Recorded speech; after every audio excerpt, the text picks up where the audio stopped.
அடுத்தது பாலின சுரப்பிகள், செக்ஸுவல் ஆர்கான்ஸ். அதில் பார்த்திங்கன்னா ப்ரைமரி செக்ஸுவல் ஆர்கான்ஸ் வந்துட்டு பாலின சுரப்பி, கோனாட்ஸ் அப்படிம்பாங்க. கருமுட்டையும் அண்டம் பெண்களில் விண்ணையும் சுரக்கக்கூடியவங்க அவங்க. இரண்டாம் நிலை செகண்டரி செக்ஸுவல் ஆர்கான்ஸ், பிறப்புறுப்பு, அப்புறம் சுரப்பிகள், மற்ற ஹார்மோன் இதெல்லாம் சுரக்கக்கூடியது எக்ஸ்ட்ரா. பாலின உயிரணுவையும் பாலின ஹார்மோனையும் சுரக்கக்கூடியவை முதன்மை பாலின உறுப்புகள், பிரைமரி செக்ஸுவல் ஆர்கான்ஸ். பாலின வளர்ச்சி ஏற்படும் வயது பார்த்திங்கன்னா, குழந்தையாக பிறந்து இந்த ஏஜ் வரைக்கும் அடலசன்ட் ஏஜ்னு சொல்லுவாங்க. அடலசன் வளரிளம் பருவம் அப்படிம்பாங்க. இது அது வரைக்கும் அவங்க ரெண்டு பேருமே, ஆண் குழந்தையும் சரி பெண் குழந்தையும் சரி, எந்த வேறுபாடும் இருக்காது, ஒரே மாதிரி தான் இருப்பாங்க. இந்த அடலசன் ஏஜில் தான் என்ன ஆகும், ஆண் குழந்தை ஆணாகவும் பெண் குழந்தை பெண்ணாகவும் மாறும். இந்த செக்ஸுவல் ஆர்கான்ஸ்லாம் வேலை செய்ய ஆரம்பிப்பாங்க அப்போ தான். சரியா? ரைட். இந்த மாதிரி ஆண்களுக்கு வயது 12லேருந்து 13 வயதுக்குள்ளே இருக்குது. இது ஒரு புக்கில் போட்டிருக்கான், அதே ஸ்கூல் புக்லேயே. இன்னொரு புக்கில் 13லேருந்து 14 அப்படின்னு போட்டிருக்கான். இப்போ 12லேருந்து 14க்குள்ளே ஆண் குழந்தை ஆணாகவும் பெண் குழந்தை பெண்ணாகவும் மாறக்கூடிய ஏஜ். இந்த வயசில் தான் யாருமே யார் சொல்கிறதையும் கேட்க மாட்டாங்க. அதேமாரி பெண் குழந்தைங்களுக்கு 10 வயசுலேருந்து 11 அல்லது 11லேருந்து 13 வயசு. அப்போ 11லேருந்து 13 வச்சுக்கலாம். பசங்களுக்கு எத்தனை வச்சுக்கலாம்? 12லேருந்து 14. சரி. இந்த ஏஜுக்கு முன்னாடி அவங்கள மோல்டு பண்ணால் தான். இந்த ஏஜில் பயங்கர கோவப்படுவாங்க, நான் தான் அப்பா அம்மா எடுத்துட்டு நிற்பாங்க. ரெண்டு பேருமே, ஆண் குழந்தையும் சரி பெண் குழந்தையும். அடுத்தவங்க சொல்கிறத கேட்க மாட்டாங்க. அது வரைக்கும் கேட்பாங்க, அதுக்கு மேலே கேட்க மாட்டாங்க. அதுக்கப்புறம் தண்ணி உலகம் அது. அதுக்கப்புறம் யார் கேட்பாங்க அப்படின்னா, அதேமாதிரி அப்பா அம்மா சொல்கிறது கேட்கலாம், வாத்தியார் சொல்கிறது எங்கே கேட்பாங்க, கேட்க மாட்டாங்க. அதுக்கப்புறம் எவன் ஒருத்தன் புரிஞ்சுக்கிறானோ அவன் திரும்ப குழந்தையாயிடுவான். எதை புரிஞ்சுக்கிறான்? அடுத்தவங்கள்ட்ட வந்து நிறைய கற்றுக்கணும், அடுத்தவங்க சொல்கிறத நல்லது கெட்டதை எடுத்துக்கணும், கடைசி சாகிற வரைக்கும் குழந்தையாகவே இருப்பாங்க. ஆண் பாலியல் ஹார்மோன்கள் டெஸ்டோஸ்டிரான், ஆண்ட்ரோஜன் 2. ஆணின் உடலில் சிறிய செல் வந்து விந்து. பெண் பாலியல் உறுப்புகள் வந்துட்டு ஈஸ்ட்ரோஜன், ப்ரோஜெஸ்ட்ரான். கருமுட்டையும் அண்டம், கருமுட்டை அல்லது அண்டம். என்னமா ஓவலா? ஓவம், ஓவம் இங்கிலீஷில். இதுக்கு ஸ்பேமா என்னது? இந்த இதா? ஆமாம், இது ராவே தப்பாக தான் இருக்குது. வயது இல்லை, இது இந்த ரா தான் வரும்னு நினைக்கிறேன். ஆனால் இரு வரணும். இரு, இக்கு வரக்கூடாதுங்க. வயது இருக்குது. செக் பண்ணிக்கோங்க, செக் பண்ணி சொல்லுங்கள். இது வரக்கூடாது, செக் பண்ணிக்கோங்க.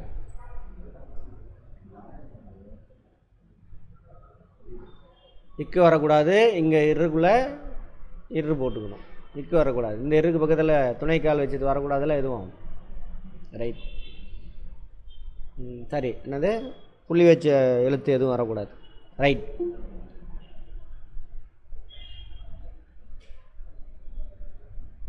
கருமுட்டை விந்தை பற்றி உங்களுக்கு நடத்தியிருக்கோமா? கருமுட்டை விந்து. ரைட்.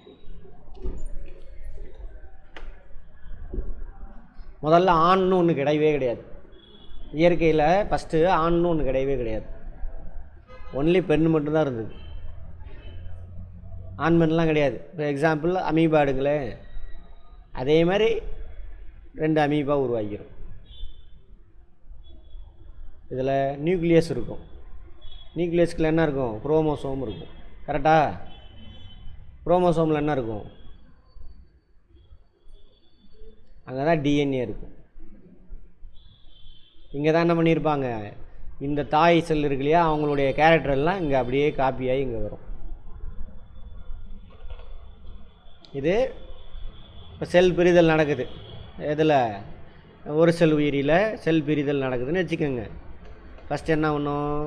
நியூக்ளியஸில் இருக்கக்கூடிய ஹார்மோன் இருக்கு இல்லையா, அது எப்படி இதுக்கிட்டே எப்படி இருந்ததோ அது காப்பி ஆகி ரெண்டாக பிரிஞ்சுக்கும். நியூக்ளியஸ் ரெண்டாக உடஞ்சிரும். ஃபஸ்ட்டு காப்பி ஆகி நியூக்ளியஸ் ரெண்டாக உடஞ்சிரும்.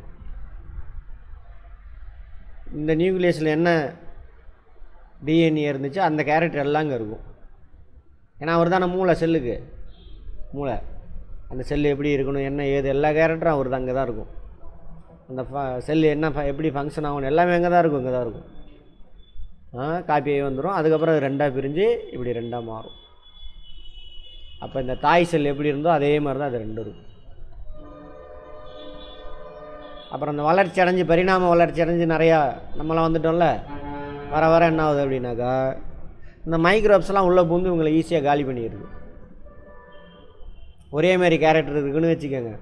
அம்மா குழந்த ரெண்டு, இவங்களுடைய ஜீன் எப்படி அதே அப்படியே டிட்டோவாக இருக்கும். இந்த அம்மா எப்படி இருந்தாங்களோ அதே மாதிரி தான் ரெண்டு குழந்தைங்களும் இருப்பாங்க, ரெண்டு பெண்களும் இருப்பாங்க, பையன்லாம் கிடையாது. அப்போ இந்த மைக்ரோப்ஸ்லாம் இருக்குல்ல, பாக்டீரியா, ஃபங்கை, இவங்கெல்லாம் உள்ளே பூந்து ஈஸியாக என்ன பண்ணிடுவாங்க, இந்த செல்லை எப்படி சாகடிக்கணும்னு அவங்களுக்கு டெக்னாலஜி தெரியும். அப்போ ஈஸியாக இவங்களையும் சாகடிச்சிடுவாங்க. அப்போ அந்த பெரிய உயிரினம் ஈஸியாக செத்து போயிடும். அதனால தான் என்ன பண்ணுது, இயற்கை காம்ப்ளெக்ஸான நியூக்ளியஸ் இருக்கணும் அப்படின்னு நினைக்குது. அப்போ தான் ஆண் பெண்ணு ரெண்டு உருவாகுது. ஆண் பெண் உருவாக்குறது யார், பெண் தான். பெண் தான் எல்லாமே, ஆண் சும்மா அவங்களுக்கு அடிமை தான். ஆனால் மாற்றிட்டானுங்க நம்ம ஊரில். ஆமாம், உருவாக்கி இங்கே என்ன சார் நடக்குது அப்படின்னாக்கா, அந்த வளரிடம் பருவம் அடைஞ்ச உடனே ஆண்களில் விந்து உருவாகும், ஸ்பெர்ம். இது முழுமையான செல்லு கிடையாது, இதுவும் செல்லு தான், ஆனால் முழுமையான செல்லு கிடையாது. என்ன ஆகுனா, குரோமோசோம் எப்படிமா இருக்கும், 23 ஜோடி குரோமோசோம் கரெக்டாக பின்னாடி வரும். அதையும் சேர்த்து இங்கேயே சொல்லிடுறேன், புரிஞ்சுக்கங்க. அப்படின்னா என்ன அர்த்தம், நியூக்ளியஸுக்குள்ளே இந்த செல்லுக்குள்ள நியூக்ளியஸ்குள்ளே 23 ஜோடி குரோமோசோம் இருக்கும். அந்த குரோமோசோமில் தான் என்ன இருக்கும், தலைமுடி எப்படி இருக்கணும், ஸ்கின்னு கலர் எப்படி இருக்கணும், காது எப்படி இருக்கணும், எல்லாத்தையும் அங்கே தான் டிசைன் பண்ணி வச்சுருப்பாங்க. அங்கே தான் 23 ஜோடி குரோமோசோம். ஜோடி இப்போ தான் ஒரு ஜோடி குரோமோசோம் அப்படின்னு வச்சுக்கோங்க. இது மாதிரி 23 ஜோடி இருக்கும். இது ஒரு பாட்டு ரெண்டாக பிரிக்கலாம். அதேமாதிரி பெண்ணாக இருந்தாலும் அதே கதை தான், 23 ஜோடி குரோமோசோம் இருக்கும். நார்மலாக இப்போ என் உடம்புல உள்ள செல் எடுத்திங்கன்னா 23 ஜோடி குரோமோசோம் இருக்கும். அதேமாரி பெண்கள் அவங்களோட நார்மல் செல் எடுத்திங்கன்னா 23 ஜோடி இருக்கும். இது நார்மல். இப்போ இந்த விந்து எப்படி உருவாகுனாக்கா, இப்போ நார்மல் செல் இருக்குல்ல, அந்த நார்மல் செல்லேருந்து விந்து உருவாகும் பொழுது 23 ஜோடி இருக்காது, 23 வெறும் குரோமோசோம் மட்டும் இருக்கும் விந்தில். ஆணோட அப்பாவோட விந்தில் எப்படி இருக்கும். அடுத்து அம்மா, பெண், கருமுட்டை, ஓவுலமா கருமுட்டை,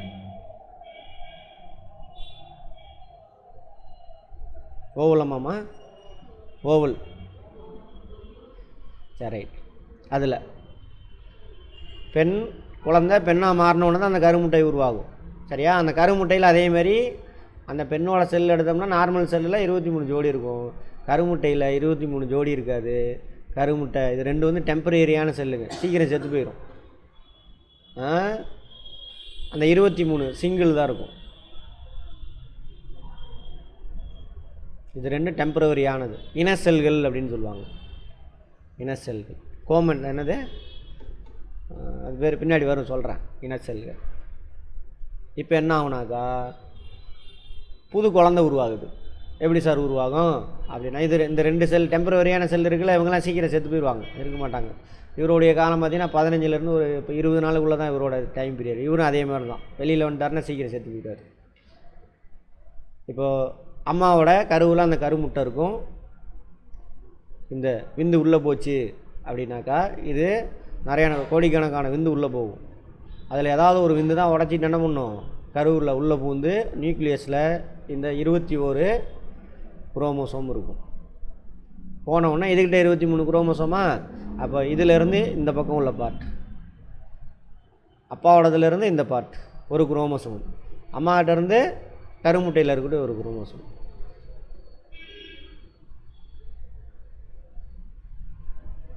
இது அம்மாவோட குரோமோசோம், இது அப்பாவோட குரோமோசோம்.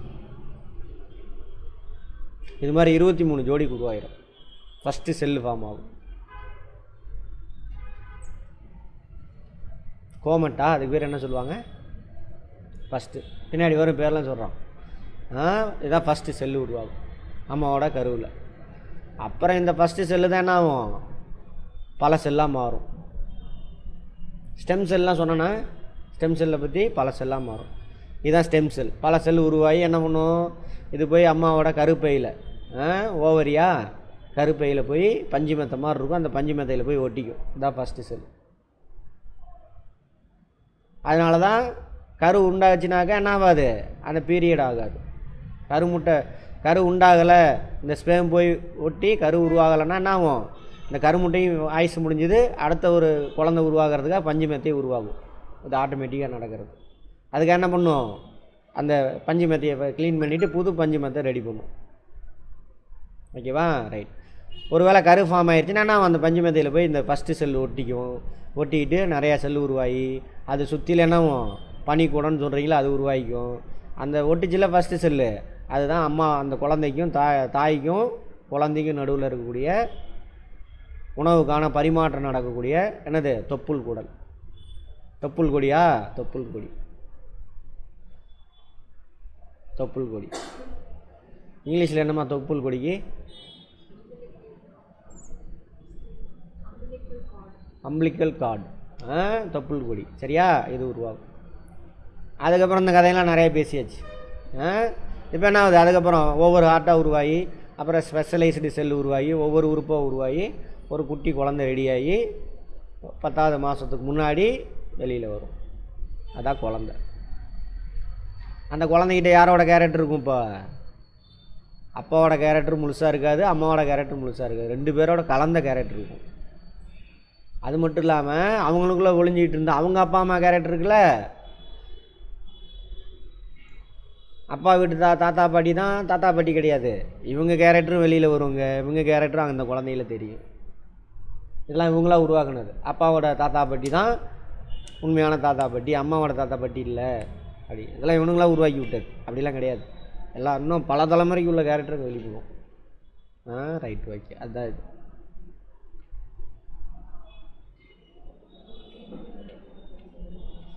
சரி, அதான் அந்த பெண் பாலின அந்த அதான் என்னது? பாலின கருமுட்டை. இதுவும் டெம்பரவரி தான், இதுவும் டெம்பரவரி தான். அதான் அங்கே போட்டிருக்காங்க. என்ன போட்டிருக்காங்க? பெண் பாலின உயிரணு கருமுட்டை. ஆண் பாலின உயிரணு இது விந்து. பாலினன்னா என்ன அர்த்தம்? அந்த ஆண் இது. அதே மாதிரி ஆண் பெண் எப்படி உருவாகிறாங்க அதை பார்த்துட்டோமா? ஆண் குழந்தை பெண் குழந்தை இதில் பின்னாடி வரும். அதை இங்கேயே எக்ஸ்பிளைன் பண்ணிவிட்டு வேலை முடிஞ்சு போச்சு. 23வது ஜோடி குரோமோசோம். 23வது ஜோடி இருக்கு இல்லையா, அதில் ஒரு பார்ட் இது இருக்கு. இந்த பார்ட்டு எக்ஸு, இந்த பார்ட்டும் எக்ஸு.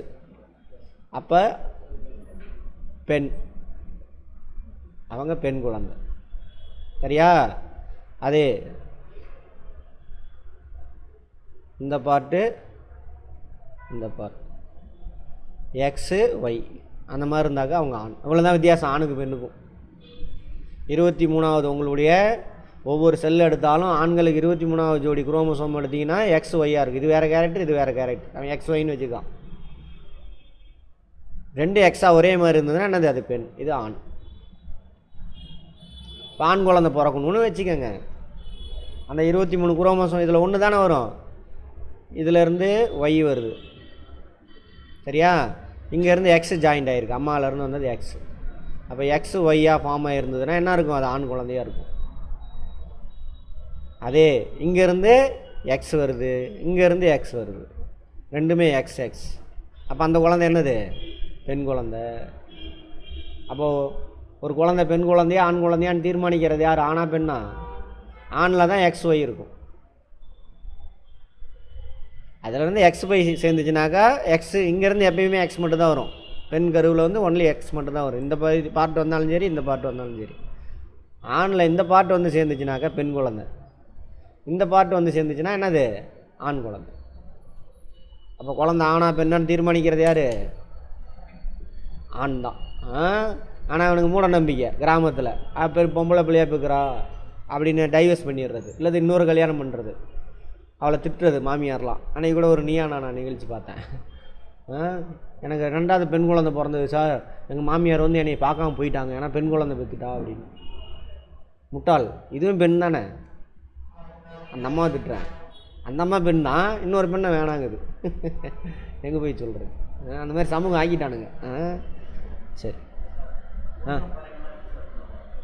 அது இந்த குரோமோசோமில் ஏதாவது ஒரு சின்ன சிக்கலாக இருக்கும், அதான் 3ஆம் பாலினம். இந்த இனச்சல் இருக்கு இல்லையா, இன குரோமோசோம் இருக்கு இல்லையா, செக்ஸ், அதான் ஆனா பெண்ணான்னு தீர்மானிக்கிறது. இந்த குரோமோசோமில் ஏதோ சம்திங் ராங் நடந்திருக்கு, அதான் 3ஆம் பாலினம். இன்னொரு இது, அதாவது இது வந்து 2N, இது நார்மலாக 2N தானே இருக்கணும், 3ஆவதாக இன்னொரு குரோமோசோம் ஆட் ஆகிருக்கும்னு நினைக்கிறேன், அதனால் வேறு. அது எனக்கு கிளியராக தெரில. அதாவது 2ம் கிடையாது, நடுநிலை. அவங்க 2 கிடையாது, நடுநிலை. ஆமாம், 2 கிடையாது. இப்போது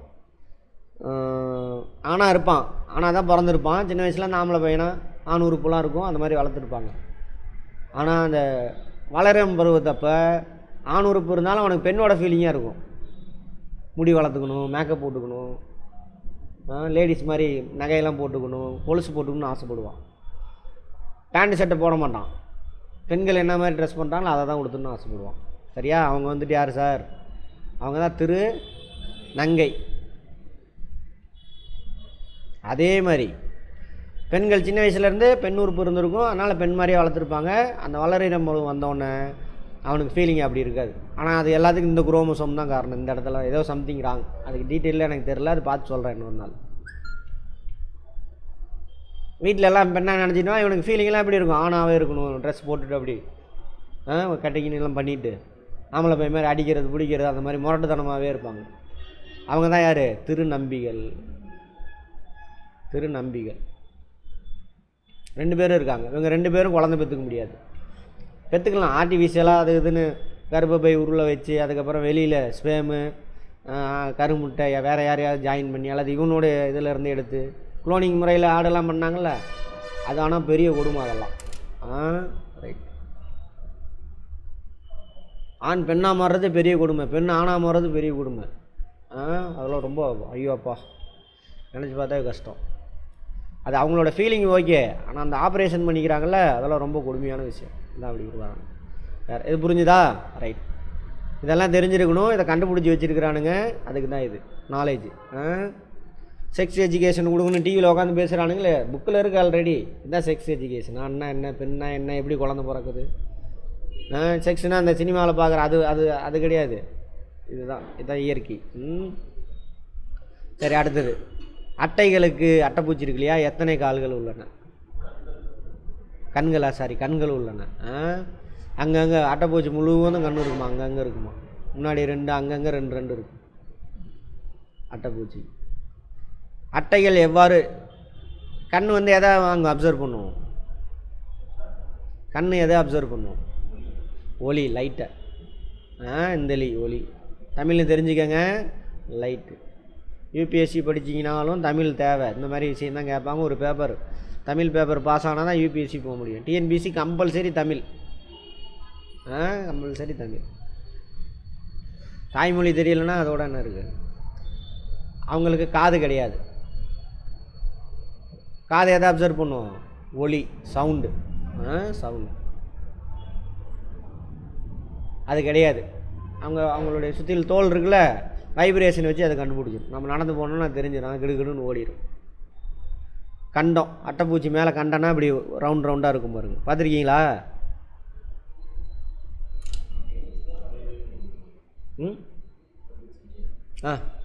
நிறையா இருக்குது. நம்ம நார்மல் மர அட்டையை பற்றி சொல்கிறாங்க இங்கே.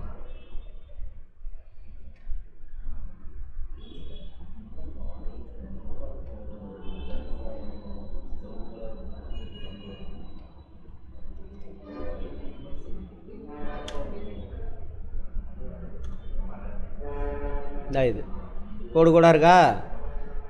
இது இது இதுலேயும் அந்த மாதிரி இருக்குது, கோடு இருக்குது, இதுலேயும் கோடு இருக்குது. இது ஒரு வகையான அட்டைப்பூச்சி. இது ஒரு இதுலேயே அட்டை நம்ம வீட்டில் பார்க்குறதே இப்படி இருக்குது. 100 கால் 1000 கால்லாம் இருப்பாங்க, அத்தனை கால்லாம் கிடையாது. பின்னாடி பார்ப்போம். 33 கண்டங்கள் இருப்பாங்க. சுவாசமும் தோல் மூலியமே பண்ணிக்கிது, மூக்கெல்லாம் கிடையாது அதுக்கு. தோலில் அங்கங்கே ஓட்டம் இருக்கும், அது வழியாக உள்ள ஆக்சிஜன் உள்ளே போகும், இழுத்துக்கிட்டு கார்பன் டை ஆக்சைடு வெளியிட்டுரும். இரத்த ஓட்ட மண்டலம் தொடர்பான நோய், அதாவது பிளட் சர்க்குலேட்டரி சிஸ்டம் இருக்கு இல்லையா, லங்ஸு, வெயின், ஆர்டரி, அவங்களாம் இரத்த ஓட்ட மண்டலம், அது தொடர்பான நோய். அதேமாரி பிளட் ப்ரெஷர், அதை குறைக்கிறதுக்கு அந்த மருந்தெல்லாம் எதில் தயாரிக்கிறாங்க? அட்டைப்பூச்சியிலேருந்து தான் தயாரிக்கிறாங்களாமா. சரியா? கேள்வி எல்லாமே கேள்வி அடுத்தது கொஸ்டின் வரும், அதுக்கு அந்த மாதிரி பாருங்கள். மனித உடலில் எத்தனை விலா எலும்புகள் உள்ளன? 12 ஜோடி விலா எலும்புகள். விலா எலும்புனா என்னென்னு தெரியுமா?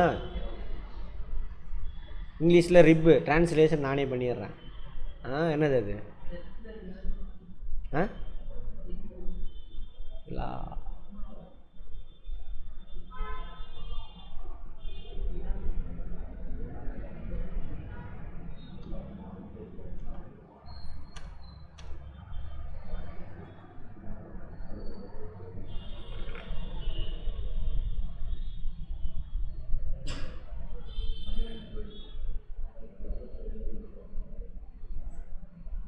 கொஞ்சம் கிராஸாக இருந்தால் நல்லாயிருக்கும். சரி, இங்கே பாருங்க, இது முதுகு தண்டுவடம் பின்னாடி, ஓகேவா? தண்டுவடங்க மறைஞ்சிருச்சு. இது நெஞ்சில் எலும்பு, நெஞ்சு தொண்டை குழி இருக்குல்ல, அது கீழே வந்தீங்கன்னா ஒரு எலும்பு வரும், இது நெஞ்சு எலும்பு. இந்த நெஞ்செலும்புலேருந்து அந்த முதுகெலும்பு இருக்குல்ல, அது வரைக்கும் போய் ஜாயிண்ட் ஆகுதுல்ல, அதான் விலா எலும்புகள். மொத்தம் 12 ஜோடி. அதில் 10 ஜோடி வந்துட்டு நெஞ்செலும்போட போய் ஒட்டும். கடைசி 2 ஜோடி ஒட்டாது, சைடில் தொட்டு பிறகு தொங்கிக்கிட்டு இருக்குங்க, சைடில் கீழே ரைட் சைடு. இந்த இந்த எலும்பு கூட்டுக்குள்ளே தான் என்ன இருக்குது? இதயம், நுரையீரல், வயிறு, அப்புறம் என்ன இருக்குது? கல்லீரல், கணையம் எல்லாம் இங்கே வந்துடும். கல்லீரல் இந்த இடத்துல வரும், கணையம், அப்புறம் சிறுகுடல், பெருகுடல், எல்லாத்தையும் பார்ப்போம். மனித உடலில் மிக சிறிய எலும்பு அங்கவாடி, ஸ்டெப்ஸ். அங்கவாடின்னு அது காதில் இருக்கிறதா? அது எந்த எலும்புன்னு என்னால் கற்பனை பண்ண முடியல இது வரைக்கும்.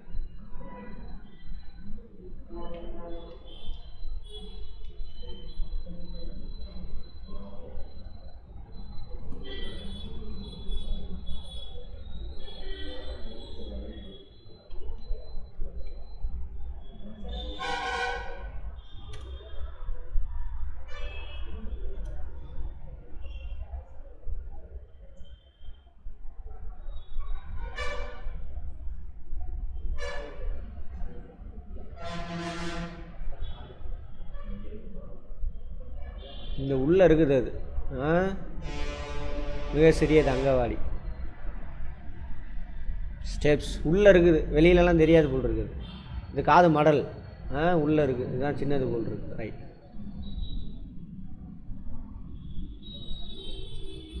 அடுத்தது மனித உடலில், மனித தப்பது, மனித ஸ்பெல்லிங் கரெக்ஷன் பண்ணிக்கோங்க. மனித உடலில் நீளமான எலும்பு வந்து தொடை எலும்பு. என்னம்மா சொல்லுவாங்க? பேபரா ஏதோ சொல்லுவாங்க, ஃபேபர். குழந்தை பிறக்கும் பொழுது அதோட உடம்புல 300 எலும்பு இருக்குமா. வளர எலும்புலாம் ஒட்டி என்ன ஆயிரும்? 206 ஆயிரும், ரிஜிட் ஆயிரும். அதனால் குழந்தை கீழே விழுந்தால் கூட அழுகும், அதுக்கு எலும்புலாம் உடையாது, எதுவும் ஆகாது, ஃப்ளெக்சிபிளாக இருக்குது. 2 விஷயம். ஒன்று, இந்த மாதிரி விழுந்தால் கூட அது எதுவும் ஆகக்கூடாது. அம்மாவோட வயிற்றுலேருந்து வெளியில் வர்றதுக்காக என்ன பண்ணுவாங்க? ஃப்ளெக்சிபிளாக வச்சுருக்காங்க, இயற்கை.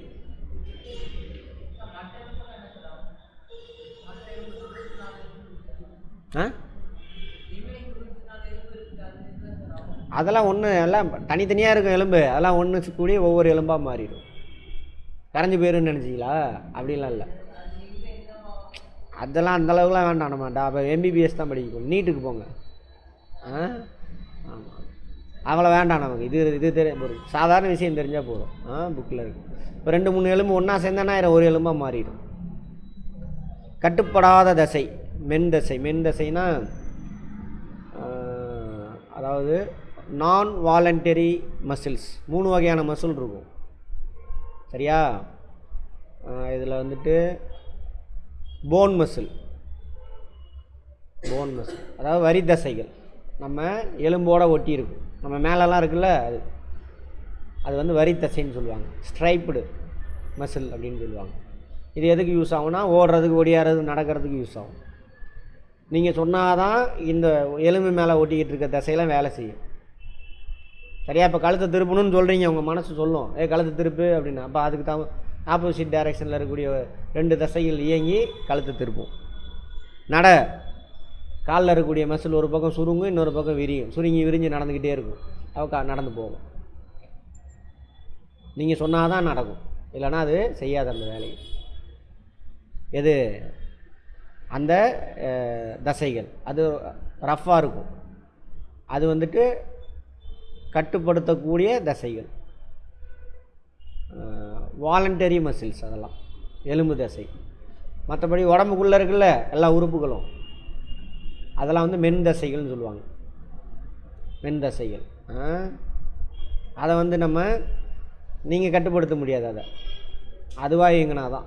காற்று இருக்குது, சுருங்கி விரின்னு சொல்கிறோம். குடலுக்குள்ளே சாப்பாடு ட்ராவல் ஆகுது, குடல் சுருங்கி விரிஞ்சால் தான் சாப்பாடு உள்ளே போகும். நம்ம எதாவது சொல்கிறோம் இல்லை, அதுவாக நடக்கும். ஸோ அதெல்லாம் வந்து என்னது? கட்டுப்படுத்தப்படாத தசைகள், மென் தசைகள், சாஃப்ட் மசில்ஸ். இங்கிலீஷில் வந்து நான் வாலண்டரி மசில்ஸ். புரியுதா? 2க்கு வித்தியாசம். நீங்கள் உங்கள் மூளை விரும்பினால் இயங்கினால் அதுக்கு பேர் என்னது? வாலண்டரி. உங்கள் மூளையெல்லாம் அதை கட்டுப்படுத்த முடியாது, அதுவாக ஃபங்க்ஷன் ஆகிக்கும். அது வந்து என்னது? நான் வாலண்டரி.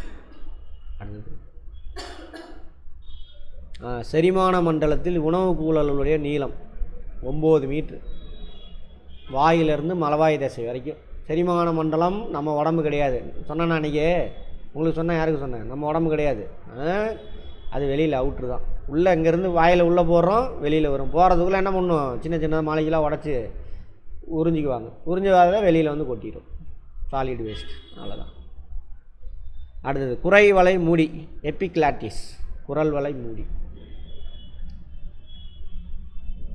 இது என்ன பண்ணுன்னா, நம்ம தொண்டைக்குழியில் ஒரே ஒரு ஓட்டை தான் இருக்கும். தொண்டைக்குழியில் அங்கேருந்து 2 பைப்பு போகும். 2 பைப்பு தனித்தனியாக இருக்கும். ஒன்று விண்டு பைப்பு, வாயுக்குழல். மூச்சு வாயு மூலியமாக என்ன ஆகுது? காற்று உள்ளே போகுதா, அது அங்கே போகும். அது போய் 2ஆக பிரிஞ்சு என்ன ஆயிரும்? லங்ஸுக்கு போயிடும். இன்னொரு குழல் வரும், உணவு குழல். இங்கிலீஷில் நம்ம உணவு குழலுக்கு ஃபுட் பைப்பா? இசாஃபோகஸ்னா இன்னொரு பேரா? ஃபுட் பைப், இசாஃபோகஸ் அப்படின்னு சொல்லுவாங்க. உணவு குழல். சரியா? இங்கே இந்த இடத்துல ஒரு மூடி இருக்கும். தொண்டைக்குழி ஒரே பைப்பு தான், நல்லா தெரிஞ்சுக்கணும். தொண்டைக்குழி ஒரே பைப்பு தான். இங்கே ஒரு மூடி இருக்கும். இந்த இடத்துல ஒரு வால் மாதிரி இருக்கும் மூடி. இப்போ நான் பேசிக்கிட்டு இருக்கேன்னா அந்த மூடி வந்துட்டு உணவு குழலில் மூடி இருக்கும். விண்டு பைப் இருக்கு இல்லையா, அதை திறந்துருக்கும். அப்போ தான் லங்ஸ்லேருந்து காற்று வெளியில் போகிறது, உள்ளே வர்றது. இப்போ நான் சாப்பிட்றேன், ஒரே மூடி தான் இது. அப்போ என்ன பண்ணிடுவோம்? அந்த மூடி மூச்சுக்குழல் இருக்கு இல்லையா, அதை மூடிக்கும். அப்போ சாப்பாடு போகிறது எங்கே இறங்கிடும்? சாப்பாட்டு குழல்.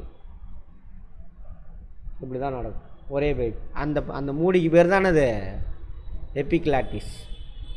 குரல் வளை மூடி, எபிக்லாட்டிஸ். அதனால தான் சொல்லுவாங்க சாப்பிடும்பொழுது பேசாமல் சாப்பிடுங்க அப்படின்னு. ஏன் பேசிக்கிட்டே சாப்பிட்டா என்ன வேணும்? பேசும்பொழுது என்ன வேணும்? காற்று வேணும், நுரையீரல்லேருந்து வரும். பேசிக்கிட்டே சாப்பிட்றீங்க, சாப்பாடு உள்ளே இறங்குது, பேசுகிறோம், என்ன ஆகும்? எந்த பக்கம் மூடுறோன்னு அது டவுட் ஆகிரும். நம்ம ஆசைக்கு பேராசைக்கு அது கரெக்டாக தான் வேலை செய்யும். உணவுக்குள்ளே மூடுறதா, காற்றுக்குள்ளே மூடுறதா அப்படின்னு அது டவுட் ஆகிரும். ஆனால் முட்டா பையில் ஏதாவது ஒன்று பண்ணுறா அப்படின்னு திட்டும். என்னைய சொல்லிக்கிறேன், என் தொண்டையில் அது தடுமாறி என்ன ஆயிரும்? இதாயிரும். அப்போ என்ன பண்ணுவோம்? சாப்பாடு போய் உணவுக்குள்ளே விழுந்துடும். அதுக்கு பேர் தானே அது புறையேறிக்கிறது. நான் பேசிக்கிட்டு இருந்துட்டு சாப்பிட்டுக்கிட்டு புறையேறிக்கிச்சு, திட்டுவேன், எவனா திட்டுறான் என்னையே அப்படின்ட்டு. அப்படிதான் சொல்லி கொடுத்துருக்காங்க. யாரும் திட்ட மாட்டாங்க, நம்ம என்ன பண்ணோம். அதனால தான் சொல்லுவாங்க சாப்பிடும் பொழுது பேசாத. அதேமாரி சாப்பிடும் பொழுது என்ன பண்ணும், அது ஒரு காரணம். இன்னொன்று என்னது, ஒழுங்காக சலைவா உற்பத்தி ஆகாது. சலைவா உற்பத்தி ஆகலன்னா என்ன ஆகும், சாப்பாடு டைஜஷன் ஆகாது, வேஸ்ட்டு நிறைய ஆகும், உடம்புல ஒட்டாது. Right right. நுரையீரலில் வாயு பரிமாற்றம் நடைபெறும் இடம் நுண் காற்று பைகள், ஆலியோலைகள்.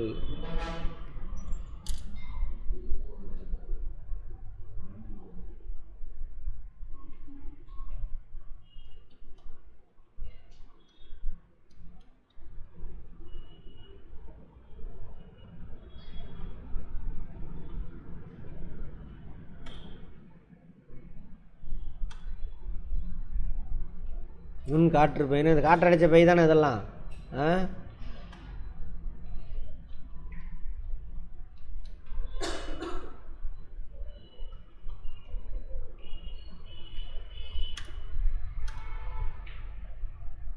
இந்த பாருங்க, இது அந்த காற்று பைப்பு வந்தோடனே ரெண்டாக பிரியும், பிரிஞ்சிருச்சு, உள்ளே போகும். உள்ளே போனோடனே இங்கே பாருங்கள் இந்த மாதிரி பைப்பாக இருக்கும். இந்த நுண் காற்று பை, ஆலியோலைஸ். சரியா? இதில் தான் நரம்பு இருக்கும், ரத்த நரம்பு இருக்கும். அந்த நரம்பு இப்படி கிராஸ் ஆகிட்டு அப்படி போகிறதுக்குள்ளே கார்பன் டை ஆக்சைடு இது உறிஞ்சிக்கும், ஆக்சிஜனை தூக்கி உள்ளே கொடுத்துரும். அந்த நரம்பு மீன்ஸ் ரத்த குழாய் சொல்கிறாங்க, ரத்த குழாய். அதை எடுத்துகிட்டு ஆக்சிஜன் எடுத்துகிட்டு திரும்ப எங்கே போயிடும், ஹார்ட்டுக்கு போயிடும். பார்ப்போம், அதெல்லாம் பார்ப்போம். அடுத்தது, மனிதனின் ஒவ்வொரு நுரையீரலிலும் 300 மில்லியன் நுண் காற்று போயிருக்காமா. 300 மில்லியனா? அப்படியே அப்படின்னா எவ்வளோ சின்ன சின்னதாக இருக்குன்னு பார்த்துக்கோங்க. அடுத்து ரத்த ஓட்ட மண்டலத்தை பற்றி சொல்கிறாங்க. அப்படின்னா எவ்வளோ, 30 கோடி. ஒரு டிஜிட் தள்ளி வச்சிங்கன்னா கோடிக்கு கன்வெர்ட் ஆயிரும், 30 கோடி. அடுத்தது சர்க்குலேட்டரி சிஸ்டம்.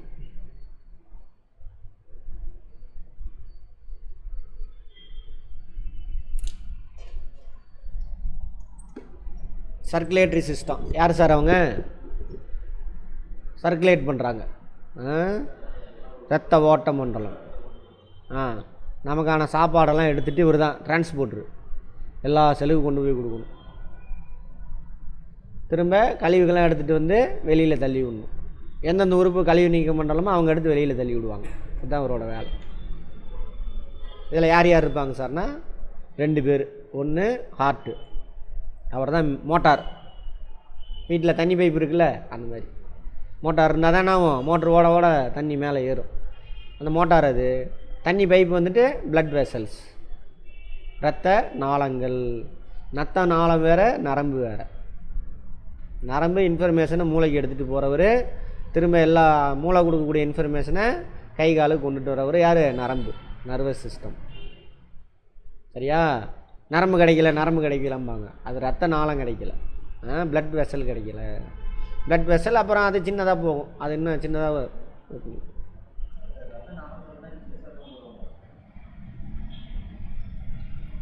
குளுக்கோஸ் ஏற்றுறது ரத்த நாளம். மற்றபடி நீங்கள் இதில் நார்மல் இன்ஜெக்ஷன் வந்து, அதாவது கையிலலாம் நரம்பு தேடி போட்டாங்கன்னு நரம்பு தேடுறான்னு சொல்கிறாங்களா, அது ரத்த நாளம், அதில் தான் போடுவாங்க.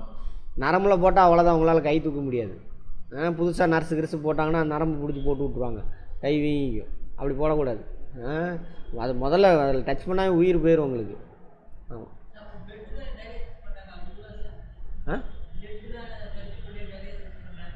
டயாலிசிஸு ரத்த நாளத்தில் தான் ஓட்டை போட்டிருப்பாங்க, நரம்பில் போட மாட்டாங்க. ரத்தம் எங்கே இருக்கும்? இந்த கேள்வி தேவையே கிடையாது. நரம்புலையா? இப்போ தான் சொல்கிறேன், நரம்பு வேறு, ரத்த நாளம் வேறு. நரம்பு வந்து இன்ஃபர்மேஷன் கடத்தக்கூடியது, இங்கிலீஷில் வெயின். சரி, வெயின்ன்றாங்க. என்னது நரம்புக்கு என்னம்மா? நர்ஸு. நரம்பு இன்ஃபர்மேஷன் எடுத்துகிட்டு போகும், திரும்ப மூளையிலேருந்து இன்ஃபர்மேஷனை கொண்டுட்டு வரும், அது நரம்பு மண்டலம், நர்வ்ஸு. சரியா? ரத்த நாளங்களில் தான், அதுக்குள்ளே தான் என்ன ஆகும், ரத்தம் ஓடும், வெளியில் ஓடாது, அதுக்குள்ளே தான் ரத்தம் ஓடும். அதுக்கிட்ட இருந்து என்ன பண்ணிக்குவாங்க, ஒவ்வொரு செல்லும் ரத்தத்தை உறிஞ்சிக்குவாங்க. திரும்பவும் என்ன பண்ணுவாங்க, சாப்பாடுக்கு இப்போல்லாம் உறிஞ்சிக்குவாங்க. ரத்தத்தை உறிஞ்சிக்க மாட்டாங்க, ஒவ்வொரு செல்லும் சாப்பாடெல்லாம் உறிஞ்சிக்குவாங்க. திரும்ப கழிவை அந்த பைப்புக்குள்ளே தூக்கி போட்டுருவாங்க, அவ்வளோதான். புரியுதா? டயாலிசிஸ் அப்படிங்கிறது ரத்தத்தை சுத்தப்படுத்துறது. கிட்னி வேலையை செய்யலை அப்படின்னா அந்த வேலையை அவர் செய்வார். அப்போ எங்கே அட்டாச் பண்ணியிருப்பாங்க? ரத்த நாளங்களில் தான், நரம்பு கிடையாது. சரியா? ரைட். எல்லாத்துக்கும் அதில் தான். பிளட் எங்கே இருக்கும்?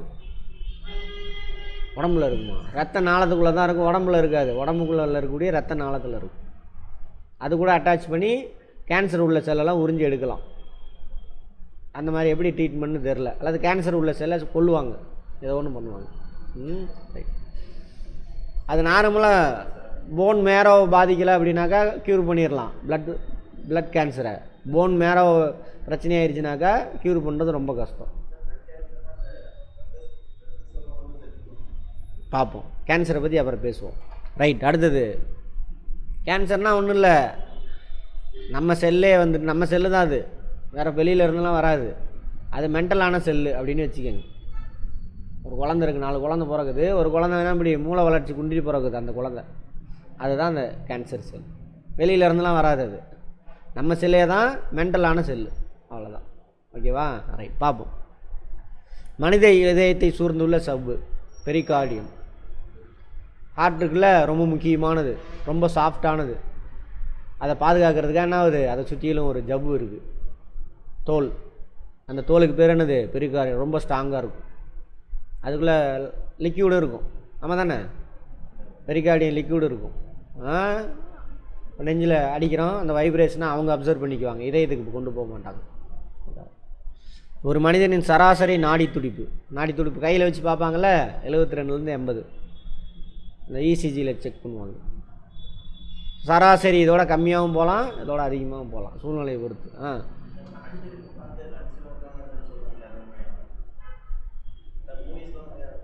மூவிஸ் சொல்கிறாங்க, தெரியல சயின்டிஃபிக்காக. ஒரு வேளை அது புதுசாக ஒரு உயிர் உடலுக்குள்ளே போயிடுச்சுனாக்கா அதோட பல்ஸ் ரேட் அதிகமாகலாம், சொல்ல முடியாது. அது நம்ம டாக்டர்கிட்ட கேட்டால் தான் தெரியும், அதை விட்டுருங்க. ரைட். அதுக்கெல்லாம் இப்போ நிறைய இதெல்லாம் வந்துருச்சு, ஸ்டிப்பு கிப்பு அதெல்லாம் வந்துருச்சு. அது இதயத்திலிருந்து இரத்தத்தை வெளியே எடுத்து செல்வது தமனி. இங்கிலீஷில் என்னம்மா? வெயின்ஸ் தானே. இதயத்துலேருந்து வெளியில் எடுத்துகிட்டு போனால் வெயின்ஸ். இதயத்துக்குள்ளே எடுத்துகிட்டு வந்தாங்கன்னா என்னது? அதுக்கு பேர் ஆர்டரி, சிரை. தமனி, வெயின்ஸு, ஆர்டர்னா சிரை. நல்லா புரிஞ்சுக்கணும். சிரை. இதை புரிஞ்சுட்டிங்கன்னா வேலையை முடிஞ்சு போச்சு. ஒரு கன்ஃபியூஷன் வராங்க. கன்ஃபியூஷனாக தேவையே கிடையாது.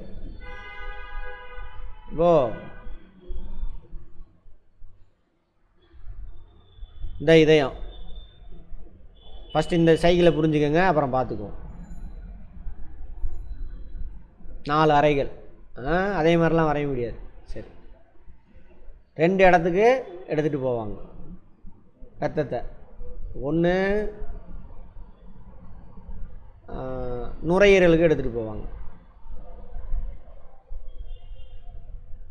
இன்னொன்று மற்ற எல்லா பார்ட்டுக்கும் எடுத்துகிட்டு போவாங்க, அதர் ஆர்கான்ஸ், மற்ற உறுப்புகள் எல்லாத்துக்கும் எடுத்துகிட்டு போகணும் ரத்தம். இங்கே வந்துட்டு தான் போவார். எல்லா உறுப்புலேருந்து ரத்தம் வந்து இங்கே என்ட்ராகும் ஃபஸ்ட்டு, அதுக்கப்புறம் கீழே என்ட்ராகும், இங்கேருந்து வெளியில் போகும். எங்கே போகும்? நுரையீரலுக்கு போகும். எல்லா உறுப்புக்கும் நுரையீரல், எல்லா உறுப்புக்கும் ரத்தத்தை எடுத்துகிட்டு போகிறவர் யார்?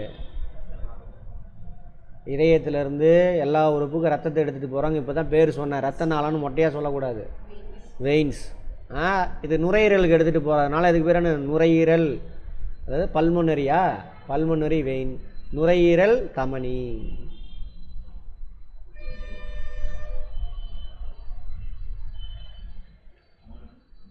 நுரையீரல் தமனி, பல்மொனரி வெயின்ஸ். நுரையீரல் என்ன நடக்கும் ப்ராசஸ்ஸு? நுரையீரல் என்ன ப்ராசஸ் நடக்கும்?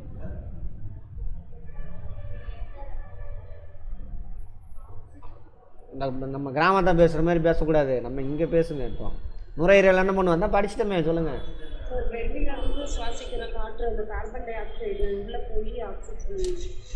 அப்படியே தலைகளாக சொல்லிட்டீங்க, பரவாயில்ல, நான் கரெக்டாக சொல்லிடுறேன். நுரையீரலுக்கு போகுது, அதில் வந்து கார்பன் டை ஆக்சைடு அதிகமாக இருக்கும் ரத்தத்தில். அந்த கார்பன் டை ஆக்சைடை எடுத்து வெளியில் விட்டுட்டு ஆக்சிஜன் தூக்கி உள்ளே விட்டுரும். அதான் நுரையீரல் செய்கிறது. அப்போது ஹார்ட்லேருந்து நுரையீரலுக்கு போகுது அந்த வெயின் தமனி. அப்போ அதில் எது அதிகமாக இருக்கும்? கார்பன் டை ஆக்சைடு அதிகமாக இருக்கும். அப்படி போயிட்டு ரிட்டன் வரும்.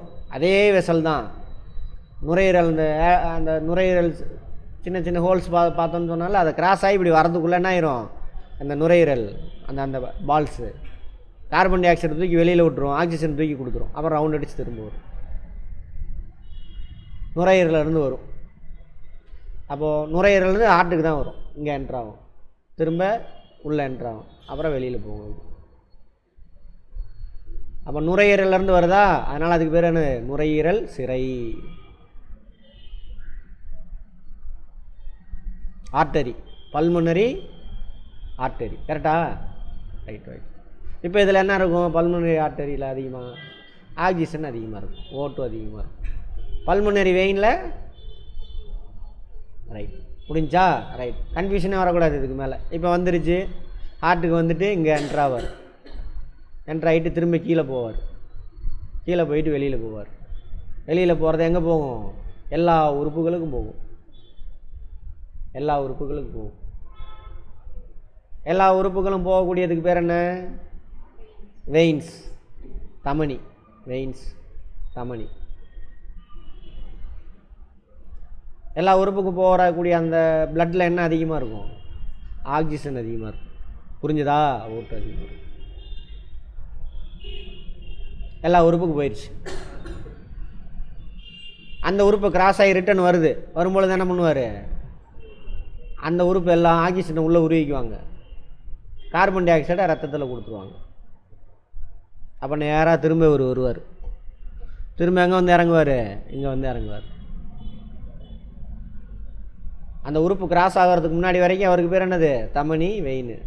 உறுப்பை கிராஸ் பண்ணிட்டார், என்ன ஆயிரும்? ஆர்டரி. நேராக அது எங்கே போகும்? இதயத்துக்கு போகும், ஆர்டரி. தமிழில் சிரை. இப்போ 2 வகையான சிரை இருக்குது. நுரையீரல் சிரையில் என்ன அதிகமாக இருக்குது? சாரி, நுரையீரல் சிரைன்ற நுரையீரல் சிரையில் என்ன அதிகமாக இருக்குது? O2. நார்மல் சிரையில் என்ன அதிகமாக இருக்கும்? CO2. நுரையீரல் தமனியில் என்ன அதிகமாக இருக்கும்? CO2. நார்மல் தமனியில் என்ன அதிகமாக இருக்கும்? O2. அவ்வளோதான். புரிஞ்சதா? சார் எப்படி சார் ஞாபகம் வச்சுக்கலாம்? எல்லா உறுப்பில் இருந்தும் ரத்தத்தை எடுத்துகிட்டு போவார், ஆர்டரி. அரெஸ்ட் பண்ணி கொண்டுட்டு வருவார், ஆர்டரி. ஆர்ட் அரெஸ்ட் அப்படின்னு வச்சுக்கோங்க. யார் அரெஸ்ட் பண்ணி தூக்கிட்டு வருவாங்க? கெட்டவங்களை. யார் கெட்டவர் நமக்கு? இப்போ CO2 அப்படி நாங்கள் வச்சுக்கோங்க. சிரை சார். ஆர்டரிக்கு இன்னொரு பேர் என்னது? சிரை. சிரை பிரித்து கொண்டுட்டு வராங்க. எதை? Carbon di oxide. அதை ஒன்றை புரிஞ்சிங்கன்னா மற்றது ஓவர். ஓகேவா? ரைட். இப்போ வாங்க, இதயத்தில், நம் மனித இதயத்தில் 4 அறை இருக்கும். ஒரு சில இதில் 2 அறை இருக்கும், 3 அறை இருக்குது, 3/4 அறை இருக்குது, அதாவது 3/4 அறை இருக்குது. நம்மளது பக்காவாக 4 அறை இருக்குது. பின்னாடி வரும், பார்த்துக்கலாம். அடுத்தது தமனி மற்றும் சிரையின் கடத்தும் பொருட்கள். எதை கடத்திட்டு போவாங்க? நுரையீரல்.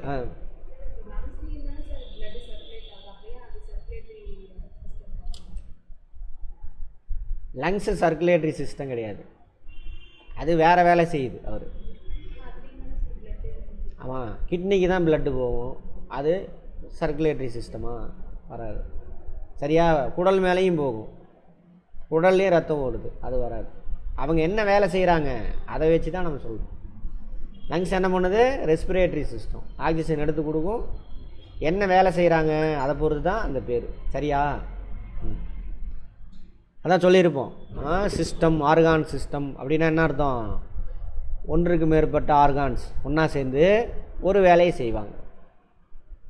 ரத்தத்தை எடுத்துகிட்டு போகிறாரு அவர், லங்ஸு ரத்தத்தெல்லாம் எடுத்துகிட்டு போவார். ஆக்சிஜன் எடுத்து ரத்தத்துக்கு கொடுக்கும், ரத்தத்தில் இருக்க கார்பன் டை ஆக்சைடு எடுத்து வெளியில் கொடுத்துருவார். ஓகே, அங்கே பேசக்கூடாது. கார்த்திகேயன் தெரியிற மாதிரி உட்காருங்க, தள்ளி உட்காருங்க. அவர் பேச தெரில எனக்கு, பேசிக்கிட்டே இருக்காதீங்க. நீங்கள் தான் அப்புறம் பேசிக்கிறீங்களே, ஃபோன் பண்ணிலாம் கூட பேசிக்கிறீங்களே. இப்போ ஃபஸ்ட்டு நான் பேசுகிறது கேட்க தான் வந்திருக்கீங்க. அதை கேளுங்க, டவுட் இருந்தால் என்கிட்ட கேளுங்க தயவு செஞ்சு, இல்லைனா உங்கள் டைம் தான் வேஸ்ட்டு. அடுத்தது ரைட். நுரையீரல் தமனி, பல்மோனரி வெயின். அதில் எது அதிகமாக இருக்கும்? Carbon di oxide. சரியா? நார்மல் தமனியில் ஆக்சிஜன் அதிகமாக இருக்கும். நார்மல் தமனி எல்லா இடத்துக்கும் போகிறது. அடுத்தது நுரையீரல் சிரை. நுரையீரல்லேருந்து லங்ஸு ஹார்ட்டுக்கு போகிறவர், ஓட்டு அதிகமாக இருப்பார். மற்ற எல்லா உறுப்பில் இருந்தும் ஹார்ட்டுக்கு வரவர், ஓட்டு அதிகமாக இருப்பார். அந்த கன்ஃபியூஷனே வரக்கூடாது இனிமேல். ஓகேவா? ரைட். நுரையீரலை தாங்குவது உதரவிதானம். உதரவிதானத்துக்கு என்னமா? நுரையீரல் தாங்கியிருக்கும்.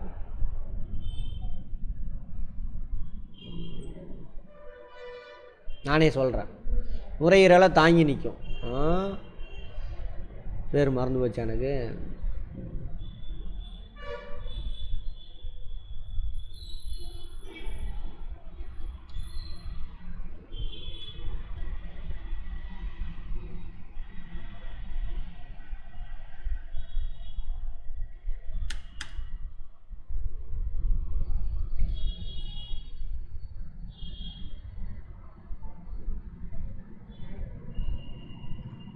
டயஃப்ரம். என்னது? டயஃப்ரம். யாராவது சொன்னீங்களா? யார் சொன்னது? சத்தமாக சொல்லணும், அப்படின்னா பயமாக இருக்குன்னு அர்த்தம். இந்த இதை தாங்கிட்டு நிற்கும். சரியா? இப்போ நுரையீரல் சுருங்கணும்னு வச்சுக்கோங்க, இது மேலே வரும் இப்படி இப்படி. அப்போ நுரையீரல் சுருங்கும், அப்போ உள்ள ப்ரெஷர் அதிகமாக இருக்கும், அப்போ காற்று வெளியில் வரும். நுரையீரல் விரியன்னு வச்சுக்கோங்க, இது கீழே போகும், அப்போ நுரையீரல் பெருசாகும். இதோடு சேர்ந்து ரிஃப் கேஜ் இருக்கு இல்லையா, அந்த என்னது விலா எலும்பு கூடு, அது விரிவடையும். விரிவடையுதுனாக்கா இது கீழே போகுதுன்னு அர்த்தம். இது கீழே போகும், அப்போது நுரையீரல் பெருசாகும். அப்போது அங்கே உள்ள ப்ரெஷர் கம்மியாகி ஃபிசிக்கல் ஆக்டிவிட்டி அதெல்லாம் இயற்கையே வச்சு செஞ்சுக்கிற இயற்பியல் வினை பெருசாகும். உள்ள லோ ப்ரெஷர், வெளியில் அட்மாஸ்பியரில் இருக்கக்கூடிய ப்ரெஷரோட இங்கே லோ ப்ரெஷராக இருக்கும். அப்போ high pressure to low pressure என்ன ஆகும்? காற்று உள்ளே போகும். காற்றடிக்கிறது அதே கதை தான். அப்புறம் டயஃப்ரம் மேலே ஏறுது, உதரவிதானம், இது சுருங்கும். உள்ள ஹை ப்ரெஷர், அட்மாஸ்பியரோட இங்கே ஹை ப்ரெஷர். ஹையா லோவான்னு இன்னொன்று கம்பேர் பண்ணி தான் சொல்ல முடியும், இல்லைன்னா சொல்ல முடியாது. சரியா? அட்மாஸ்பியரிக் ப்ரெஷரோட இங்கே ப்ரெஷர் அதிகம். அப்போ என்ன ஆகும்? காற்று வெளியில் வரும், வெளியில் விட்டுட்டு வெளியில் உள்ள காற்றை உள்ள இழுக்கும். அதுக்கு இந்த டயஃப்ரம் ஹெல்ப் ஆகும். உதரவிதானம் கேட்பாங்க, நுரையீரலை தாங்கி நிற்கும் ஜவ்வுக்கு பேர் என்ன? உதரவிதானம். நுண் காற்று பைகள், ஆலியோலைகள், முன்னாடியே பார்த்துட்டோம், இங்கிலீஷ் பேர் அது. ஒரு மனித மூளை 10 மில்லியனுக்கு அதிகமான தகவலை சேமிக்குமா. 10 மில்லியன், 1 கோடி இன்ஃபர்மேஷனை சேமித்து வைக்குமா. அவ்வளோ கெப்பாசிட்டி அதுக்கு இருக்குது. அதனால தான் நீங்கள் சின்ன வயசில் பார்த்தவங்கள இப்போ பார்த்தாலும் கண்டுபிடிச்சிருப்பீங்க.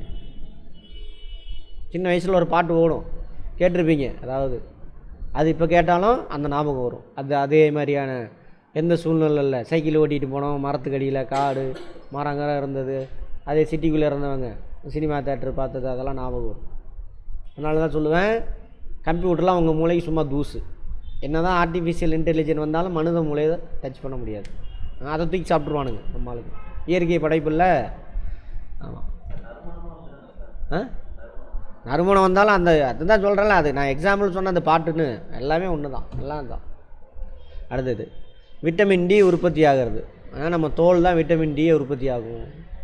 எப்படி சார்னா, சூரிய ஒளியிலிருந்து வரக்கூடிய குறை அதிர்வெண் கொண்ட புற ஊதா கதிர்கள், low frequency UV rays, ultra violet race. சரியா? லோ ஃப்ரீக்குவென்சி இருக்கக்கூடிய அல்ட்ரா வயலட், அது நம்ம ஸ்கின்னில் பட்டுச்சுன்னா விட்டமின் டி ப்ரொடியூஸ் ஆகும், நல்லது அது. High frequency UV rays cancer, அது ரொம்ப எனர்ஜி இருக்கும், நம்ம ஸ்கின்னு தாங்காமல் கேன்சர் வரும். சரியா? ரைட். ஓகே. விட்டமின் டி எதுக்கு சார் தேவை அப்படின்னா, இப்போது இந்த செவர் இருக்குது, இந்த செவரில் மணல் கல்லெல்லாம் ஒட்ட வைக்கிறது யார்? சிமெண்ட்டு. அது மாதிரி நம்ம என்ன தான் நம்ம எலும்பில் கால்சியம் தான் அதிகமாக இருக்கும், கால்சியம் பாஸ்பரஸ் தான் இருக்கும். அவங்க அந்த கால்சியத்தை போய் அந்த எலும்பில் ஒட்ட வைக்கிறது விட்டமின் டி. அப்போ எவ்வளோ தான் கால்சியம் சாப்பிட்டாலும் விட்டமின் டி இல்லைன்னா என்னாவாது? ஒட்டாது. அப்போ எலும்பு வீக் ஆகிடும். அதனால தான் வெயிலெல்லாம் நடக்கணும். இந்த சென்னைக்கார பிள்ளைங்கள்லாம் போய் பார்த்தீங்கன்னா தெரியும், அந்த ஓகே ஓகே படத்தில் அந்த ஹீரோயின் போவாள்ல, கைக்கு ஒரு ஸ்கின்னுக்கு ஒரு உரை, இந்த கைக்கு உரை, கண்ணு மட்டும் தான் தெரியும். அப்படி மாட்டி ஸ்டைலுக்கு போகிறது. அப்புறம் எலும்பு வீக்கி ஆகி போச்சு, அதாகிடுச்சுன்னா அப்புறம் ஹாஸ்பிட்டலில் போய் மாத்திரை வாங்கிட்டீங்க ஹாஸ்பிட்டலில். கேட்டால் என்னது, ஸ்கின் பர்ன் ஆயிருமா? ஆமாம், ஸ்கின் எரிஞ்சு போயிருமாம்மா. அது கூட இங்கிலீஷில் தான் சொல்லுவாங்க, ஸ்கின் பர்ன். ஒரே ஐடியா பர்ன் ஆகிட வேண்டியதான். சரி, அதனால தான் இங்கிலீஷ்காரெலாம் பார்த்தீங்கன்னா அவன் குளிர் பிரதேசம், அங்கே வெயில் அவ்வளோவா இருக்காது. சரியா ஜாகிரஃபியில் பார்ப்பாங்களாம், அப்போ வெயில் அவ்வளோவா இருக்காது. ஸோ அவன் என்ன பண்ணுவான், குறிப்பிட்ட நாள் வந்துட்டு நம்ம மாதிரி ஊரில் வந்து சுற்றிட்டு போவான், கடற்கரையிலான்னு போவான், சன் பாத் எடுக்கிறது. நம்ம ஊரில் இயற்கையாக வெயில் இருக்குது, எவனும் வெயிலில் போய் நிற்க மாட்டான். அந்த மாதிரி லைஃப் ஸ்டைல் ஆகிப்போச்சு. சரி, ஆமாம், கருத்து போயிடுவாங்க. கருப்பு வச்சு என்ன பண்ண போகிறீங்க, வெள்ளையாக இருந்து என்ன பண்ண போகிறீங்க? அது சும்மா அது பிக்மெண்ட்டு, கலரை தீர்மானிக்கிற பிக்மெண்ட் எது?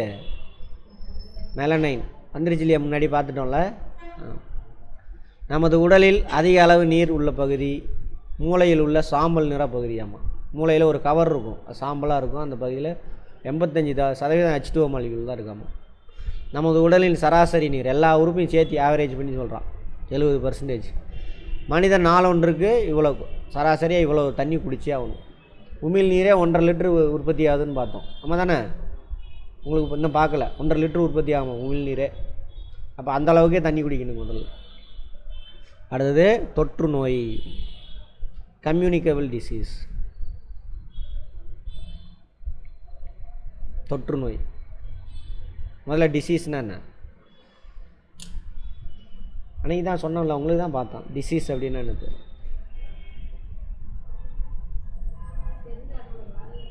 Very good. நம்ம உடலில் ஒரு உறுப்போ என்டையர் சிஸ்டமோ அதோட வேலையை செய்யலை அப்படின்னாக்கா அது டிசீஸ் வந்துருச்சுன்னு அர்த்தம். அது எதனால் சார் வரும்? ஒன்று தேவையில்லாத அந்த மைக்ரோப்ஸ் இருக்காங்களா, அவன் உள்ளே போய் அவனை கொண்டு போடுறது, அதாவது அவனை வேலை இல்லாமல் டிஸ்டர்ப் பண்ணுறது, அது அதோட வேலையை செய்யாது. இப்போ லங்ஸு செல் என்ன பண்ணணும், ஆக்சிஜன் எடுத்து உள்ளே கொடுத்துட்டு கார்பன் டை ஆக்சைடு வெளியில் எழுதுறோம். அவனை போய் டிஸ்டர்ப் பண்ணி இந்த வைரஸ், கொரோனா வைரஸ், அதான் நுரையீரல் பிரச்சனை, அது டிசீஸ். இந்த மாதிரி மைக்ரோப்ஸ்னால் வரலாம் ஒன்று. அல்லது நம்ம சாப்பிட்ட சாப்பாடு நமக்கு சேராமல் வரலாம், அலர்ஜி. அல்லது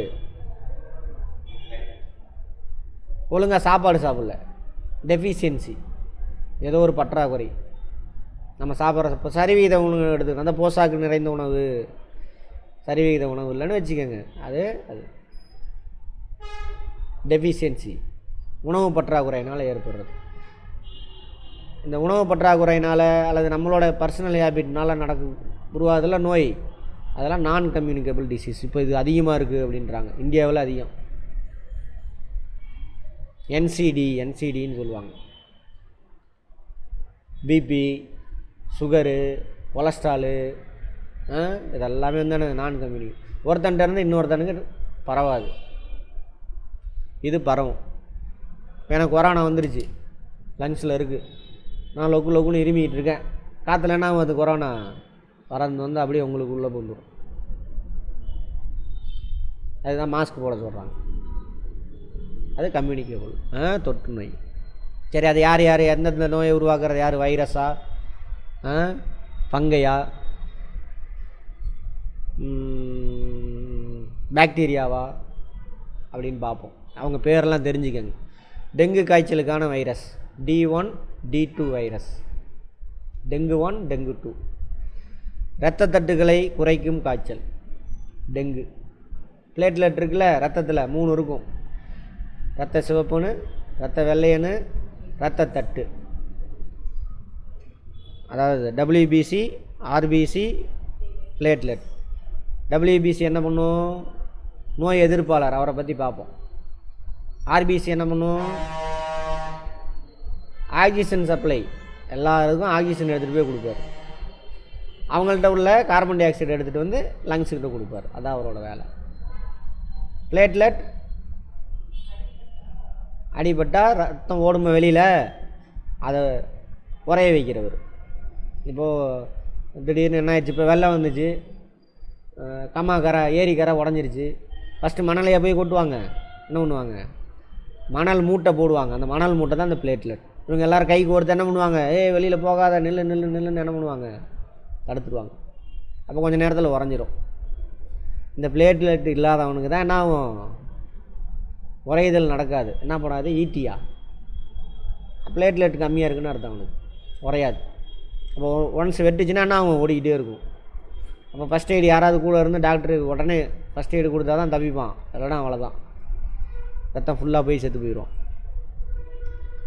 ஏடிஸ் எஜிப்தி, டெங்கு பரவுறதுக்கான பரப்பக்கூடிய அந்த கொசு பேர் ஏடிஸ் எஜிப்தி. எல்லாமே ஒவ்வொன்றும் கேள்வி. மனிதனின் 80% உணர்வுகளை பார்வை மூலமாக உணர்கின்றோம். சென்சரி ஆர்கான்ஸ் 5 சென்ஸ் எது?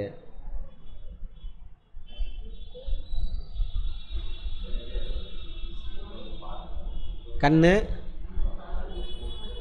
எதை வாங்கும், ஒலிய. காது ஒலி.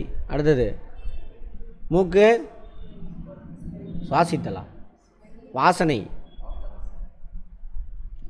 நாற்றம், தமிழ் வார்த்தை சரியான வார்த்தை நாற்றம். அடுத்தது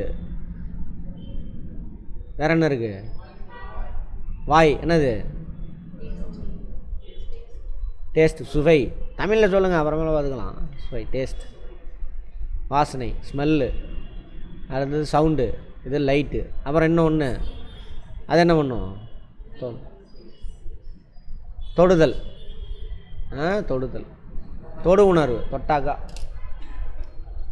டச் ஃபீல், அது சொல்லணும். ரைட். இதெல்லாம் இப்படி 5 மெத்தடில் தான் வெளியில் உள்ள இன்ஃபர்மேஷன் நம்ம மூளைக்கு போகும். கரெக்டாக? வேறு எப்படியும் போகாது.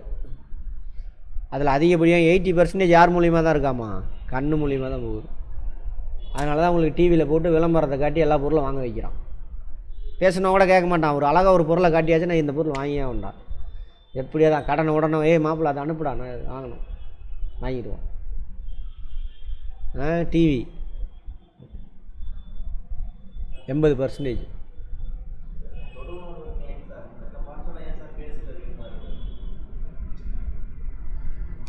அதெல்லாம் தெரில, அப்படின்லாம் இல்லையே. அடுத்தது இரவு குருட்டுத்தன்மை. இரவுனா மாலைக்கண் நோய். ஒரு படத்தில் நைட் பிளைண்ட்னஸ், ஒரு படத்தில் கவுண்டமணி பார்த்துருப்பீங்க, ஜோக்கு இன்னும் போட்டுட்டு தான் இருப்பானுங்க. அவனுக்கு மாலைக்கண் நோய் தெரியாமல் போய் சொல்லி கல்யாணம் பண்ணிக்குவான். செகண்ட் ஷோ சினிமாவுக்கு போய் அவனும் ஒய்ஃப் ராவடி பண்ணி கூட்டிகிட்டு போயிடும். செகண்ட் ஷோவில் ஃபஸ்ட் ஷோ போகிறப்ப போயிடுவான். வரும்போது தானே இருட்டு 9 மணி 9:30 வருவான். நீ வழி சொல்லு, நான் கண்ணை மூடிகிட்டே வரேன்ட்டு போய் சொல்லிவிட்டு வருவான். அப்புறம் லாரி எதிரில் வரும், போயிடுவான். அண்ணான்னு திட்டிகிட்டு போவான். ஃபிகர் பின்னாடி உட்காந்தோன்னா கண்ணு தெரிய மாட்டாங்க. இல்லை இந்த பக்கம் ஒரு வண்டி வருது, இந்த பக்கம் ஒரு வண்டி வருதுன்னு சமாளிப்பான் பாருங்க. அது இப்போ நீங்கள் யாரும் அந்த மாதிரி யாரையும் பார்த்துருக்க மாட்டீங்க. எங்கள் காலத்திலலாம் இருந்தது. அப்போ விட்டமின் ஏ குறைபாடு தான் காரணம். பின்னாடி திரும்ப வரும் பார்ப்போம். அந்த விட்டமின் ஏ குறைபாடு போகணுன்னா என்னென்ன சாப்பிடணும் அப்படின்னு. காச நோய் இருக்கு இல்லையா, அதுக்கான பாக்டீரியா. காச நோய் அதேமாரி தான். எது மாதிரி, நம்ம கொரோனா மாதிரி தான். லங்ஸ் உள்ளே போயிட்டு உக்காந்துக்கிட்டு லங்ஸை வேலை செய்ய விடாது அந்த செல்களெல்லாம். அந்த பாக்டீரியா யார், இவனுக்கு தான். மைக்கோ பாக்டீரியம் டியூபர்குலோசிஸ். மாற்றிக்கங்க, ஆல்ட்ரு பண்ணிக்கங்க. எழுதுனீங்களா? டிபிக்கான தடுப்பு மருந்து பிசிஜி. ஃபஸ்ட்டு இது தான் போடுவாங்க. அதை ஒழுங்காக ஃபாலோ பண்ணினாவே அது க்யூர் ஆயிரும். அதை ஒழுங்காக ஃபாலோ பண்ணாமல் விட்டுட்டிங்கன்னா ரொம்ப அடுத்த லெவலுக்கு போயிடும். டிடிடி அது போடுவாங்க. இது ரெண்டும் கேட்பாங்க. காலராவிக்கான காரணம் வந்து பாக்டீரியா. விப்ரியோ காலரா, வயிற்றால் வாந்தி போயிட்டே இருக்கும். காலரா. அசுத்தமான உணவு, அசுத்தமான நீர். அடுத்து டைஃபாய்டு. இதுவும் ஒரு மோசமானது. இதுவும் வயிற்று புண்ணாயிரும், வயிறுலாம். அதுக்கான பாக்டீரியா வந்துட்டு சால்மோனெல்லே டைஃபி அப்படி. இதுவும் அசுத்தமான தண்ணீர், அசுத்தமான உணவு. இது ரெண்டும் வயிற்று பிரச்சனை, இவங்க 2 பேருமே. மஞ்சள் காமாலை வரணும்னா எந்த உறுப்பு பாதிக்கும்? கல்லீரல். பார்த்தோமா? அதுக்கான அந்த ஆல்கஹால் இந்த மாதிரி சாப்பிட்டா தான் கல்லீரல் பாதிக்கணும்னு அவசியம் இல்லை. இந்த மாதிரியான வைரஸ் என்ன பண்ணும், போய் கல்லீரல் பாதிச்சிடும். ஹெப்படைட்டிஸ் ஏபிசிடி ஹெப்படைட்டிஸ், அதில் 4 வகை வைரஸ் இருக்குது. கல்லீரல் போய் அடிச்சிடும். தட்டம்மைக்கு காரணமான வைரஸ் வாரிசெல்லா ஜோஸ்டர். தட்டம்மை. சின்னம்மைக்கான தடுப்பு சொல்லி வரி சொல்லால வாரிசொல்லா இதான் சின்னம்மைன்னு சொல்லுவாங்க. தட்டம்மைக்கு இன்னொரு பேர். அதுக்கான தடுப்பூசினா அது வாரிசொல்லா. மாதிரி வெறி நாய் கடிக்கான நோய்க்கான காரணம். வெறி நாய்னா அந்த நாய் கடிக்கிறனால பிரச்சனை இல்லை நமக்கு, அந்த நாயோட பல்லில் இருக்கக்கூடிய வைரஸ் அது உள்ளே போணுச்சுனா தான் பிரச்சனை. நாய் மட்டும் கிடையாது, நாய், முயல், குரங்கு, பூனை எல்லாத்தினாலேயும் வரும். அந்த வைரஸ் பேர் என்னது? Rabies virus. அதனால தான் அது என்னென்னு சொல்லுவாங்க, ரேபீஸ் தானே சொல்லுவாங்க நாய் கடி நோய் பேர். அடுத்தது நான் கம்யூனிகல் டிசீஸ். லூக்கோடெர்மா. டெர்முனா தோலை பற்றினதுன்னு அர்த்தம். இந்த தொழு நோயின்னு சொல்லுவாங்க, வெள்ளை வெள்ளையாக இருக்கும். பழசு நம்பிக்கிட்டு இருந்தாங்க, ஐயோ அவங்கள போய் தொட்டாக்க நமக்கு வந்துடும் அப்படின்னு சொல்லிட்டு. அப்படிலாம் வராது, தொழு நோய் வராது. உடம்புல அங்கங்கே பேட்சாக இருக்கும், வெள்ளை வெள்ளையாக இருக்கும். நம்ம ஊரில் உள்ளவனுக்கு ஒரு சிலருக்கு டோட்டலாகவே என்ன இருக்கும், உடம்பு ஃபுல்லாகவே வெள்ளையாகவே இருக்கும். நம்ம ஊரில் மெலனைன் இல்லை, வேறு ஒன்றும் கிடையாது. இது தொற்று நோய் கிடையாது. உணவு பற்றாக்குறையார் வரும் நோய்க்கு எடுத்துக்காட்டு இரத்த சோகை, மாலைக்கண் நோய். மாலைக்கண் நோய் எதனால், எதோட டெஃபிசிட்னால் வருது? Vitamin A. இப்போ தானே பார்த்தோம். இரத்த சோகை ஃபெரஸ், இரும்பு சத்து. இரத்த சோகை என்னென்னு தெரியுமா? இங்கிலீஷ் டிரான்ஸ்லேஷன் பண்ணாதீங்க. அப்படின்னா என்ன? அயன் கண்டென்ட் எங்கே இருக்கும்? ரத்த சிவப்பு அணுப்பில் ஹீமோகுளோபின் இருக்கு இல்லையா, அங்கே தான் அயன் இருக்கும். அதனால தான் சகப்பாக இருக்குது அப்படின்னு படிச்சுருப்பீங்க. அயன் நம்ம சாப்பிட்ற சாப்பாட்டில் ஒழுங்கு அயன் கண்டென்ட் இல்லைன்னா ஹீமோகுளோபின் என்ன இருக்காது, அயன் போதுமான அளவு இருக்காது. கேட்டால் மொத்தமாக ரத்தம் கம்மியாகிடுச்சும்பாங்க. ரத்தம்லாம் கம்மியாகலை, ரத்த செல்லாம் இருக்குது, அதுக்கு மேலே என்ன இல்லை, அந்த அயன் பிக்மெண்ட், ஹீமோகுளோபின் பிக்மெண்ட் கிடையாது. அயனும் யாரும் லவர்ஸு, ஆக்சிஜனும் அவர் தான் எடுத்துகிட்டு போய் கொடுப்பாரு. அப்போ அந்த அயனோட கண்டென்ட் கம்மியாகிடுச்சுன்னா ஆக்சிஜன் சப்ளை ஆகுது. எவ்வளோ தான் சாப்பிட்டாலும் என்ன ஆகுது, அது போய் உடைக்கிறதுக்கு மைட்டோகாண்ட்ரியாக்குள்ளே உள்ளே போயிடுச்சு கார்போஹைட்ரேட்டு. அயன் ஆக்சிஜன் வேணும்ல, ஆக்சிஜன் சப்ளை ஆகலை, சுற்றிக்கிட்டே இருக்குது ரத்தம், ஆக்சிஜன் கிடைக்கல. அப்போ கார்போஹைட்ரேட்டு உடையாது. கார்போஹைட்ரேட்டு உடையலாம் என்ன ஆகும், எனர்ஜி கிடைக்காது. எனர்ஜி கிடைக்கலனா கை கால் ஆட்ட முடியாது. அதனால தான் அந்த அனிமிக் பர்சன் அப்படியே ஒரு மாதிரி அப்படியே இருப்பாங்க. கூப்பிட்டுட்டு ரொம்ப நேரம் கழிச்சு என்ன மாப்பிள்ள அப்படிமா, நீங்களாம் சிரித்து முடித்தோம், அப்போ தான் லைட்டாக அப்படி சிரிப்பான். சரியா? என்ன காரணம்? எனர்ஜி. எனர்ஜி இல்லை. எனர்ஜி ஏன் வரல? ஆக்சிஜன் சப்ளை இல்லை. ஆக்சிஜன் ஒழுங்காக சப்ளை ஆகலையா, அதனால் வயிறு என்ன பண்ணும், நான் எவ்வளோ தான் உறிஞ்சி கொடுக்குறது போடா அப்படின்னு பசியும் எடுக்காது. அப்புறம் அனிமிக்கு வந்துருச்சுன்னா ரைட். அடுத்தது எல்லாம் எடுத்துக்காட்டு. ரத்த சோகை காரணம் இரும்பு குறைபாடு, அனிமிக். அடுத்தது இரத்த சோகையினால் ஏற்படும் நோய்கள். கொக்கி புல், வயிற்றில் புல், நாட்பட்ட வயிற்றுப்போக்கு, வயிற்று கடுப்பு, வயிறு வலிச்சிக்கிட்டே இருக்குமா, இதெல்லாம் சேர்ந்து வந்துடும். அதோட பால் ஊட்டும் பொழுது பால் உற்பத்தி செய்யும் ஹார்மோன் ப்ரோலாக்டின். அம்மாவுக்கு இந்த பால் உற்பத்தி பண்ணுறதுக்காக தூண்டுதல், ப்ரோலாக்டோஜெனிக். ரெண்டு பேர், ப்ரோலாக்டின், லாக்டோனா பால்னு அர்த்தம். இந்த ஹார்மோன் தான் போய் தூண்டி விடுவார். பால் சுரா, குழந்தை பிறந்துருச்சு அப்படின்னு, குழந்தை பிறந்துருச்சு அப்படின்னு. குட். ஹார்மோன் என்ன பண்ணும், நம்ம எலும்போடு ஒட்டிக்கிட்டு இருக்க தசைகள்லாம் மூளை வந்து நரம்பு வழியாக ஆர்டர் கொடுக்கும். சரியா? உள்ள உறுப்புகள்லாம் அவங்க வேலையை செய்ய வைக்கிறதுக்கு தூண்டுதல் யார்? நரம்பு மாதிரி ஹார்மோன் தான். அவர் ஒரு கம்யூனிகேட்டர், அவர் முக்கியமானவர். அப்போ குழந்தை பிறந்துருச்சு, பால் சுர, ரத்தத்தெல்லாம் பாலாக மாற்று அப்படின்னு எந்த உறுப்போ அதுக்கு ஆர்டர் போடுறது எது? ப்ரோலாக்டின். பால் சுரந்து இருக்குது, குழந்தை வந்து என்ன பண்ணிச்சு, அம்மாவோட பால் குடிக்கிறதுக்கு வாய் வச்சிருச்சு. அப்போ ஒரு ஹார்மோன் சுரக்கும், பால் கொடு, பால் வெளியேற்று அப்படின்னு சொல்லிட்டு. அதுக்கு பேர் என்னது? ஆக்டோசின் ஹார்மோன். அடுத்து இல்லைன்னா வெளியேறாது பால், அவர் தூண்டி விடுவார். அப்புறம் மனிதர்களில் மாதவிடாய் சுழற்சி காலம் 28 நாள். மாதவிடாய் சொன்ன இல்லையா, அந்த கரு முட்டை அம்மாவோட இதில் கரு முட்டை உருவாகி ஒரு எப்படி மாதவிடாய் முடிஞ்சு கரு முட்டை உருவாகி ஒரு 5-6 நாள் நினைக்கிறேன், அந்த டேட்டு எனக்கு சரியாக தெரில, 14 15 நாளில் வரும். அப்போ முதிர்ச்சி அடைஞ்சு நிற்கும் அந்த கருமுட்டை. அதுக்கப்புறம் இன்னொரு 10 நாளாக என்னமோ தான் அதுக்கான ஏஜ். அதுக்கப்புறம் செத்து போயிடும். செத்தவொடனே என்ன ஆகும், அந்த சொன்னாலே மெத்த உருவாகிருக்கும், அந்த கருமுட்டை செத்து போன கருமுட்டை அந்த மெத்தை எல்லாத்தையும் வெளியேற்றிட்டு திரும்ப மெத்தையை உருவாக்கி அதுக்கப்புறம் கருமுட்டை உருவாகி அதை முதிர்ச்சி அடைய வச்சு இந்த ப்ராசஸ் சைக்கிள். அதான் அந்த மாதவிடாய் சுழற்சி. கர்ப்பகாலம், ஒரு வேளை விந்து உள்ளே போய் ஒரு புது செல்லு ஃபார்ம் ஆயிடுச்சுன்னா குழந்தை உருவாயிருச்சுன்னு அர்த்தம். அப்புறம் இந்த 280 நாளைக்கு மாதவிடாய் நடக்காது. அந்த குழந்தை அந்த இடத்துல இருந்து வளர்ந்து வெளியில் வரும். அதான் 280 நாள். சரியா? 10 மாதம்லாம் கிடையாது, அதோட கம்மி தான். 9 மாதம் இது சராசரி காலம்தான் இது. எலும்பு உடையும் நோய் ஆஸ்டியோபோரோசிஸ். போரோனா ஓட்டன்னு அர்த்தம். ஏன் உடையுது சார்? எலும்பு வீக்காக இருக்குதுன்னு அர்த்தம். ஏன் வீக்காக இருக்கும்? கால்சியம் இல்லை அல்லது விட்டமின் டி இல்லை, அதனால் உடையும். அயோடின் தைராய்டு சுரப்பு நோய்களை தடுக்குது. தைராய்டு அது ஒரு ஹார்மோன் சுரக்கக்கூடிய சுரப்பி. தைராய்டு சுரப்பி அவர் சுரப்பார், ரொம்ப முக்கியமானது, கழுத்துக்கிட்ட இருக்கும்.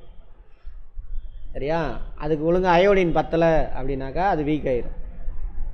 அப்போ தைராய்டு பிரச்சனை வரும். ஹைப்போ தைராய்டு ஹைப்பர் தைராய்டுன்னு 2 வரும். சரியா? அதை சரி செய்கிறதுக்கு அயோடினை யூஸ் பண்ணுவாங்க.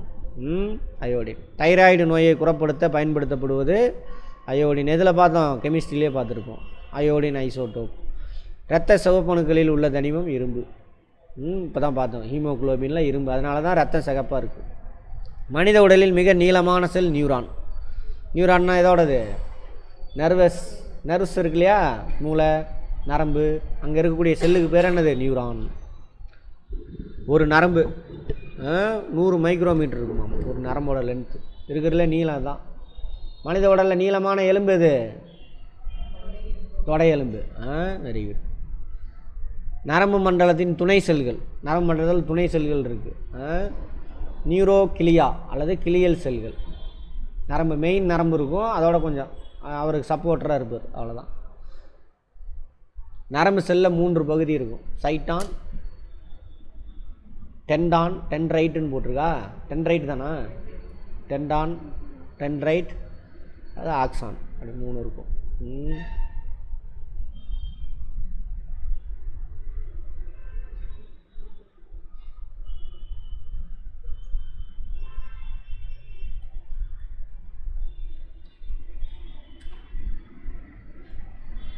நெஃப்ரான் பார்க்கணுமா நியூரான் பார்க்கணுமா? நம்ம நெஃப்ரான் எதோடது?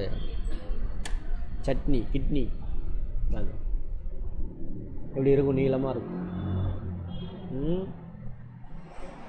டென்ட்ரைட்ஸ் இது. இது ஆக்சான். இது பேர் என்னது? இன்னொரு பேர் என்னது? சைட்டானா? சைட்டான், டென்ட்ரான், சைட்டானை காணும். ஆக்சான் இதுதான் சைட்டான்னு நினைக்கிறேன். இந்த வால் மாதிரி இருக்கிறது தான் என்னது?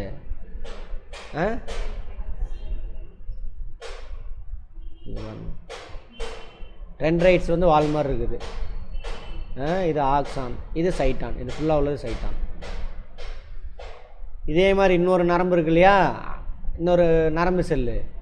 இந்த வால் இருக்குல்ல, அந்த வால்லாம் இதோட அட்டாச் ஆகிருக்கும். இதை இவனுக்கு புரிஞ்சு வச்சுட்டு தான் இந்த படம், என்ன படம்? அவதாரில் அந்த விலங்கு கூட இவன் சொல்கிறதெல்லாம் கேட்குறதுக்கு அந்த இது அட்டாச் பண்ணுவான், நரம்பு போய் ஒட்டிக்கும். அப்போ இவன் நினைக்கிறதெல்லாம் அது செஞ்சுக்கு. இது நினைக்கிறத அந்த விலங்கு செய்யும். சரியா? பார்த்துருக்கீங்களா அவதார்? இல்லையா? ஐயோ செம்ம படம், போய் பாருங்கள். செகண்ட் பார்ட் பார்க்கல நான் இன்னும். நியூரோ டிரான்ஸ்மீட்டர்கள், நரம்பு கடர்த்திகள் என்ற நியூரோ டிரான்ஸ்மீட்டர் நரம்பு உணர்வு கடர்த்திகள் என்ற வேதிப்பொருள் மூலம் நரம்பு செல்கள் தகவலை பரிமாறுது.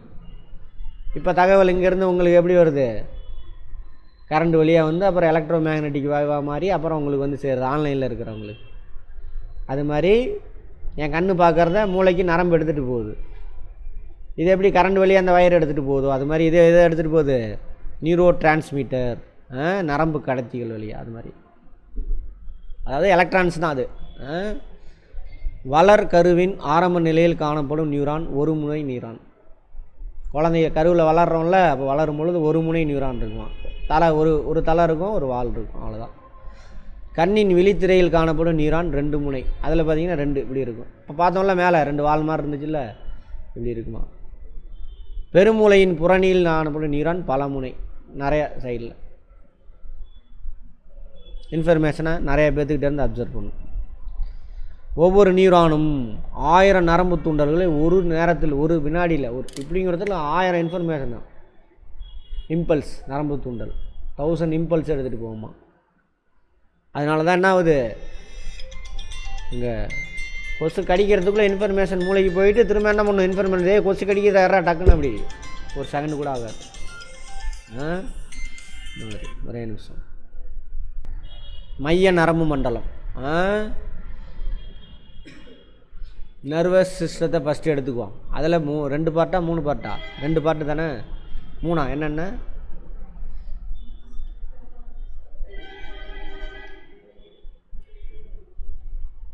ரெண்டு தான் மேஜராக பிரிப்பாங்க, சென்ட்ரல் பெரிபிரல். 3 இங்கே பாருங்கள், சென்ட்ரல் இங்கே பாருங்கள், மூளை தண்டுவடம், இவங்க 2 பேர் தான் மைய நரம்பு மண்டலம், சென்ட்ரல் நர்வஸ் சிஸ்டம். ஓகேவா. அடுத்தது இது வந்துட்டு முதுகு தண்டுவடத்தில் எலும்பு இருக்கும், முதுகில் அந்த எலும்புக்குள்ளே போகும் இந்த நரம்பு. அப்புறம் என்னது, பெரிபரல் நர்வஸ் சிஸ்டம். இந்த பாருங்கள் இங்கே போட்டுருக்கு பாருங்கள், 2 துணை நரம்பு மண்டலம். இந்த 2 பேர் இருக்காங்களா, மூளையிலேருந்து தலையில் இருக்கக்கூடிய எல்லா உறுப்புக்கும் நரம்பு போகும் ஒன்று. அதே மாதிரி தண்டுவடத்துலேருந்து எல்லாருக்கும் போகும். அப்போ இந்த விரல்லேருந்து இந்த நரம்பு எடுத்துகிட்டு போய் தண்டுவடம் வழியாக போயிட்டு இப்போ இங்கே ஒரு எறும்பு கடிக்குது, இன்ஃபர்மேஷன் எப்படி போகும், இங்கேருந்து இந்த நரம்பு வழியாக போய் ஸ்பைனுக்கு போயிட்டு அதுக்கப்புறம் மூளைக்கு போகும். இந்த மஞ்சள் கலர் இருக்கிறனா பெரிபரல். இந்த என்ன கலர் இது, பிங்க் கலரில் இருக்கிறதெல்லாம் என்னது, சென்ட்ரல் நர்வஸ் சிஸ்டம். மைய நரம்பு மண்டலத்தில் யார் யார் இருப்பாங்க, மூளை மற்றும் தண்டுவடம். கேட்பாங்க, கேட்குறாங்களா இல்லையா தெரிஞ்சு வச்சுருக்கணும். புற அமைப்பு பெரிபரல் தப்பாக இருக்குங்க, பெரிபரல் நர்வஸ் சிஸ்டம். மூளை மற்றும் தண்டுவடத்தில் இருந்து உடற்பகுதி பிற பகுதிகளில் இணைக்கும் நரம்புகள், இணைக்கும் தன்மை கொண்டிருக்க இணைக்கும் நரம்புகள்னு போட்டுக்கோங்க. அது அவ்வளோதான். அடுத்தது தானியங்கு நரம்பு மண்டலம்.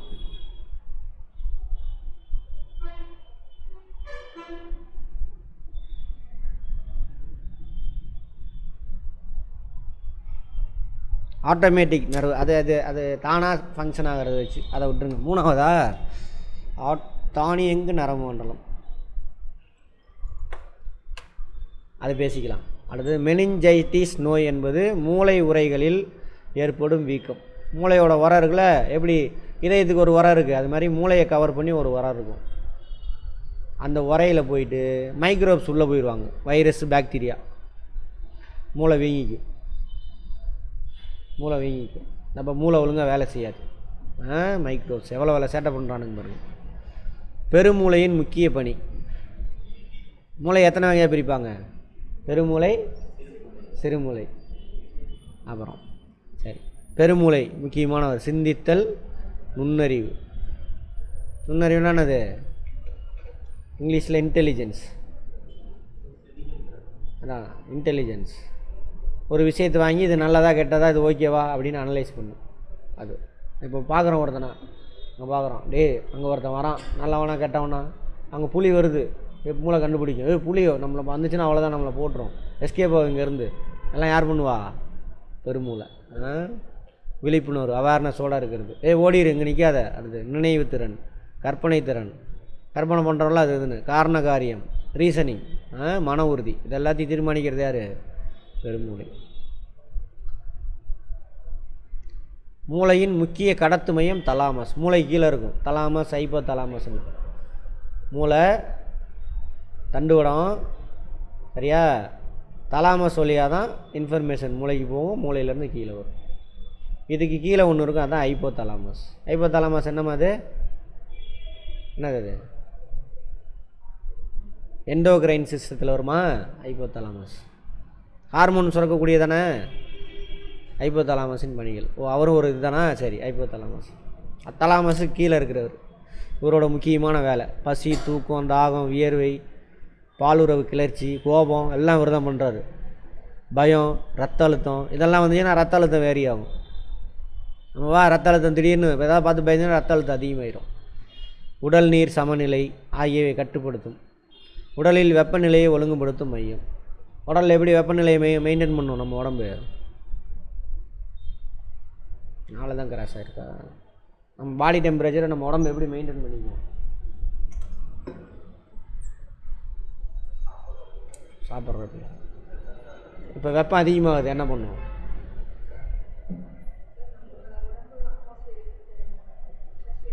வியர்வையை வெளியிடும். பாடி டெம்பரேச்சர் இன்க்ரீஸ் ஆச்சுன்னா வியர்வை வெளிவரும். இவர் தான் ஆர்டர் போடுவார் ஸ்கின்னுக்கெலாம், பாடி டெம்பரேச்சர் அதிகமாகிடுச்சு, வியர்வையெல்லாம் வெளியேற்றுங்க அப்படின்னு ஹார்மோனை சுரந்து விடுவார் அவர். போயிட்டு வியர்வை வெளியில் வந்தோடனே ஸ்கின்னில் உள்ள வியர்வை என்ன ஆகும்? அப்போ காற்று படுது, ஆவியாக மாறணும். நீர் ஆவியாக மாறணும்னா என்ன வேணும்? நீர் ஆவியாக மாறணும்னா பேய் வேணுமா? ஹீட் வேணும். அந்த ஹீட் எங்கேருந்து எடுத்துக்கும்? நம்ம உடம்புலேருந்து எடுத்துக்கும். அப்போ பாடி டெம்பரேச்சர் என்ன ஆகும்? குறையும். அட சிம்பிள். ஏதோ ஒரு பொருள் வச்சுருக்கீங்க, சூடாயிருச்சு, கரண்டி சூடாக கம்மி பண்ண என்ன பண்ணுவீங்க? தண்ணி மேலே ஊற்றுவீங்களா? அதாங்க செய்யுது. அதுவே செஞ்சுக்க, நீங்களாம் ஒன்றும் செய்ய வேண்டாம். அடுத்தது பாடி டெம்பரேச்சர் குறையுது. இங்கே அட்மாஸ்பியரில் குளிராக இருக்குது, பாடி டெம்பரேச்சர் குறையுது. அப்போ என்ன ஆகும்? வெளியில் போகுதுன்னு அர்த்தம். வெளியில் போகுது, டெம்பரேச்சர் குறையுதுன்ட்டா வெளியில் போயிடுச்சுன்னு அர்த்தம். அப்போ என்ன ஆகும்? கார்போஹைட்ரேட்டை உடச்சி ஹீட்டை ப்ரொடியூஸ் பண்ணிக்கும். அதுக்கு முன்னாடி அது உடைக்கிற லேட் ஆகும். கார்போஹைட்ரேட் உடைக்க என்ன பண்ணணும்? வேலை நடக்கணும். அதனால அந்த பல்லெல்லாம் கிடுகிடு நடுங்கிறதெல்லாம் இருக்குல்ல, கை காலெலாம் நடுங்கும். கை கால் நடுங்கும்பொழுது என்ன ஆகும்? தசை சுருங்கி விரியுது, பல் ஆடுது, தசை சுருங்கி விரியுது. அப்போ கார்போஹைட்ரேட் உடஞ்சி ஆட்டோமேட்டிக்காக ஹீட்டி ப்ரொடியூஸ் பண்ணிக்கும். இதெல்லாம் செய்கிறவர் யார்? இவங்க தான், ஹைப்போதாலமஸ். பார்வை கேட்டலின் அனிச்சை செயல்களை கட்டுப்படுவது நடுமூளையாமா. அனிச்சை செயலை பார்வை கேட்டல். இந்த ஒலி கேட்கணும் கேட்கக்கூடாதுன்னு இதுதான் முடிவு பண்ணிக்கும். அனிச்சை அதுவே செஞ்சுக்கும். இச்சைனா தான் நம்ம சொல்கிறத செய்யும். அனிச்சை நான் வாலண்டரி. பின்மூளையின் பகுதி 3ஆமா. பின்மூளை சரியா? சிறுமூளை, பான்ஸு, முகுளம். அவங்க என்னென்ன வேலையை செய்கிறாங்கன்னு பார்ப்போம். சிறுமூளை தசைகளின் இயக்கங்களை கட்டுப்படுத்துதலாமா. சிறுமூளையோட முக்கியமான வேலை தசை, கை கால் ஓடுறது ஒடியாறதெல்லாம் இருக்குல்ல, அவர் தான். அடுத்தது மனித மூளையில் கொழுப்பின் சதவீதம் 60%. கொழுப்பு 60% இருக்காமா. பான்ஸ் என்ற லத்தீன் மொழி சொல்லின் விளக்கம் இணைப்பு. சுவாசம் மற்றும் உறக்க சுழற்சிகளை கட்டுப்படுத்துகிற பான்ஸாமா. இப்போ எனக்கு ஆக்சிஜன் பத்தலை, அப்போ என்ன ஆகும்? கொட்டாய் வருமா? கொட்டாய் எதுக்கு வருது? உள்ள ஆக்சிஜன் சப்ளை பத்தலை, அதுக்கு தான் கொட்டாய் வரும். அதை இவர் தான் பண்ணுறாரு. பான்ஸ். தூக்கம் வர்றது அதுவும் அவர் தான். விக்கல் அது தெரியல. கொட்டாய் மட்டும் தான் போட்டிருக்கான். கொட்டாய்க்கு என்ன இங்கிலீஷில்? யான். ஆமாம். விக்கல்னா கிக்கப்பா பிக்கப்பா ஹிக்கப்ஸா? ரைட். அடுத்தது பான்ஸு. இதய துடிப்பு கட்டுப்படுத்தும் மையம். சுவாச மையம், இரத்த துடிப்பினை கட்டுப்படுத்தும் மையம் எல்லாமே முகுளம். இதய துடிப்பு இதெல்லாம் கட்டுப்படுத்துகிறவர் யார்? முகுளம். உமிழ்நீர் சுரப்பது, வாந்தி எடுத்தல் இதெல்லாம் வந்து யார் பண்ணுறான்? முகுளம். ஒரு இது பார்க்குறோம், சாப்பாடு மாங்காய் மாம்பழம் பழுத்து சூப்பராக தொங்குது, அப்போ என்ன ஆகும்? ஜொல்லு ஒழுகுதா? உமிழ்நீர் அதிகமாக சுரக்கும், அதில் இவர் தான் வருது. செட் ஆகலை சாப்பாடு, அப்போ வாந்தி, அதுவும் இவர் தான் பண்ணுறாரு. அதே மாதிரி மூளை தண்டுவடம் 3 வகை.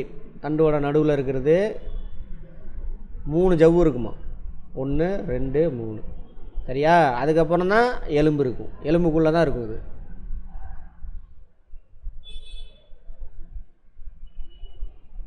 மூளையில் உருவாகும் மின் அதிர்வுகளை பதிவு செய்யும் கருவி EEG, எலக்ட்ரோ என்செஃபலோகிராம். EEG மூளையில் நடக்கிறத கண்டுபிடிப்பாங்க, என்ன எப்படி ஃபங்க்ஷன் ஆகுது அப்படின்னு சொல்லிட்டு. தண்டுவடத்தின் சாம்பல் நிறப்பகுதி எச் வடிவில் இருக்குமா. தண்டுவடத்துக்கு வந்துட்டாங்க, மூளையை விட்டுட்டு தண்டுவடம் வந்தாச்சு. தண்டுவடத்தின் பணிகள் அதிர்விலிருந்து மூளையை காப்பாற்றும். மூளைக்கு சப்போர்ட்டே இவர் தானே.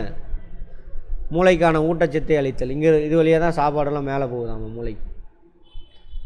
கழிவுகளை வெளியேற்றுதல். எந்த வழியாக சாப்பாடு போகுதோ அந்த வழியாக தானே வெளியேறணும். அது அதேமாதிரி மூளை பெட்டகம், அதுக்குள்ளே ப்ரெஷரை வந்து ஒரே அளவு மெயின்டைன் பண்ணுறது யார்? தண்டுவடம். இது அவர் தான் சப்போர்ட்ரு. இமையை மூடுதல், தும்பல், இருமுதல், கொட்டாய் விடுதல், இதெல்லாம் அனிச்சை செயல். அடிப்படையான நார்மலானது, நமக்கு இயற்கையாகவே இருக்கிறது. சரியா? ஃபண்டமெண்டல் நான் வாலண்ட்ரி மூமெண்ட். ஃபண்டமெண்டல் நான் வாலண்ட். அதே ஹார்மோனியம் வாசிக்கிறது, சைக்கிள் ஓட்டுறது, கிரிக்கெட் விளாட்றது, இதெல்லாம் வந்து பெறப்பட்டது, டெரைவ்டு அல்லது கட்டுப்படுத்தப்பட்ட அனிச்சை செயல். எப்படின்னா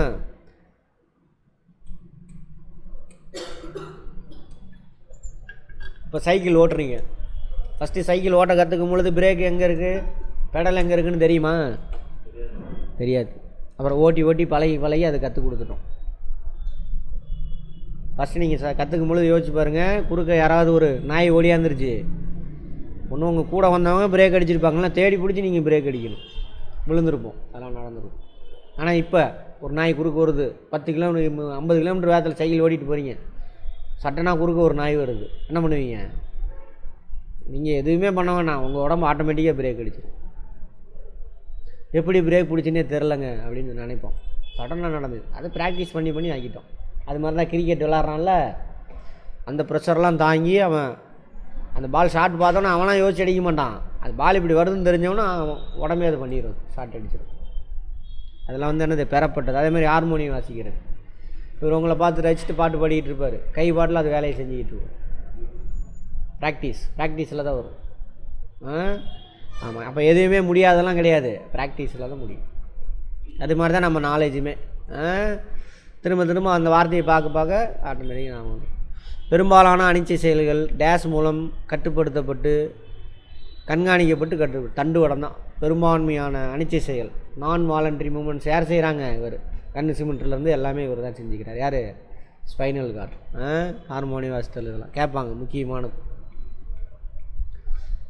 மூளை நரம்புகள் வந்து கபால நரம்புகள். கபால நரம்புனா மூளையிலேருந்து டேரெக்டாக மண்டை ஓட்டில் இருக்குல்ல, காது கண், அதுக்கெல்லாம் நரம்பு போகும், மூக்கு, அதுக்கெல்லாம்.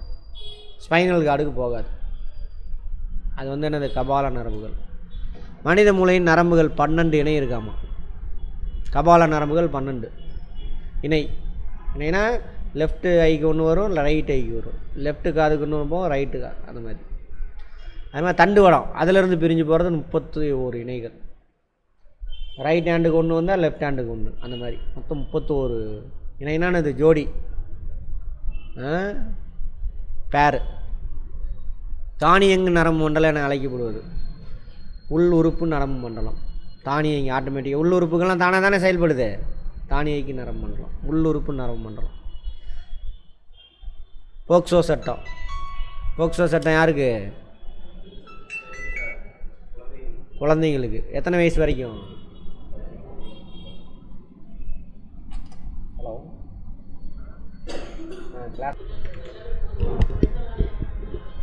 எத்தனை வயசுன்னு கேட்டேன். பெண்கள் கேட்குறீங்க. 18 வயசு கீழே உள்ளவங்களுக்குலாம், அவங்களுக்கு ஏதாவது தப்பு நடந்தால் போக்சோ. ஆண் பெண்ணானா 2 பேர்த்துக்கும். நான் அந்த கேள்வி கேட்கலையே, அது அடுத்து தான் கேட்கலான்னு நினச்சேன். அதுக்கு முன்னாடி ஆண் குழந்தை பெண் குழந்தை 2 பேர்த்துக்குமே அவங்க யார் பாதிக்கப்பட்டாலும் அது கீழே அரெஸ்ட் பண்ணிடுவாங்க. செக்ஸுவல் அதுக்கான ஃபுல் ஃபார்ம் 2012 தான் கொண்டு வராங்க. Protection of children sexual offence.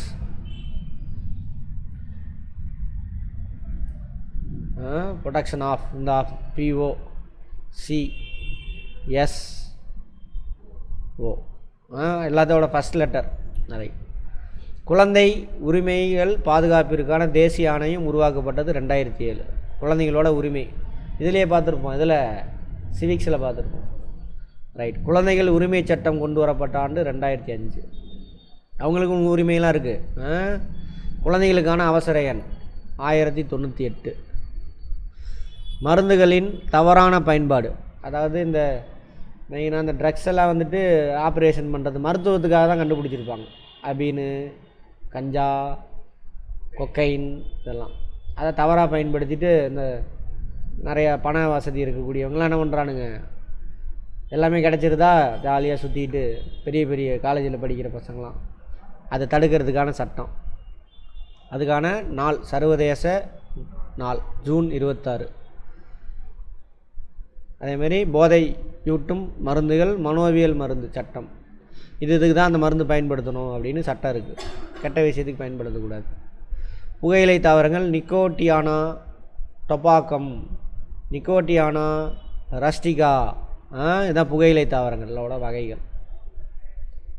அந்த புகையிலையில் என்ன இது இருக்குது, நிக்கோட்டின். அதுதான் வந்து அந்த போதை கொடுக்கறது, அடிமையாக்குறது, அதெல்லாம் நிக்கோட்டின். அதனால் நிக்கோட்டியானா டொபாக்கம். புகையிலைக்கு ஒருவர் அருமையாவதற்கான காரணம் அதில் இருக்கக்கூடிய ஆல்கலாய்டு எனும் நிக்கோட்டின். இந்த நிக்கோட்டினுக்கு பேர் ஆல்கலாய்டு அப்படின்னு சொல்கிறாங்க, பிக்மெண்ட். ஆமாம். புகைப்பிடித்தல்னால் நுரையீரல் புற்றுநோய் உண்டாக்கும் வேதிப்பொருள் பென்சோஃபைரின். நுரையீரல் புற்றுநோய் வர்றதுக்கான அந்த வேதிப்பொருள் புகைக்கும் பொழுது இந்த பென்சோஃபைரின் இது. அப்புறம் பாலிசைக்ளிக் ஹைட்ரோ கார்பன், இந்த 2 பேர் தான் காரணம். ஓகேவா? புகைப்பிடித்தல்னால் ஏற்படும் நச்சு வாயு கார்பன் மோனாக்சைடு. நச்சு பொருள், டேஞ்சர். இது சுவாசித்தல் பிரச்சனை அதெல்லாம் வரும். சிகரெட் அட்டை பெட்டிகளில் புகைப்பிடித்தல் உடல் நலத்துக்கு தீங்கானது என்ற எச்சரிக்கை இடம்பெற வேண்டும் என்று உத்தரவிட்ட நிறுவனம் WTO, world health organisation. WHO. WTO எந்த ஆண்டா? 1984. அப்பயே வந்துருச்சு.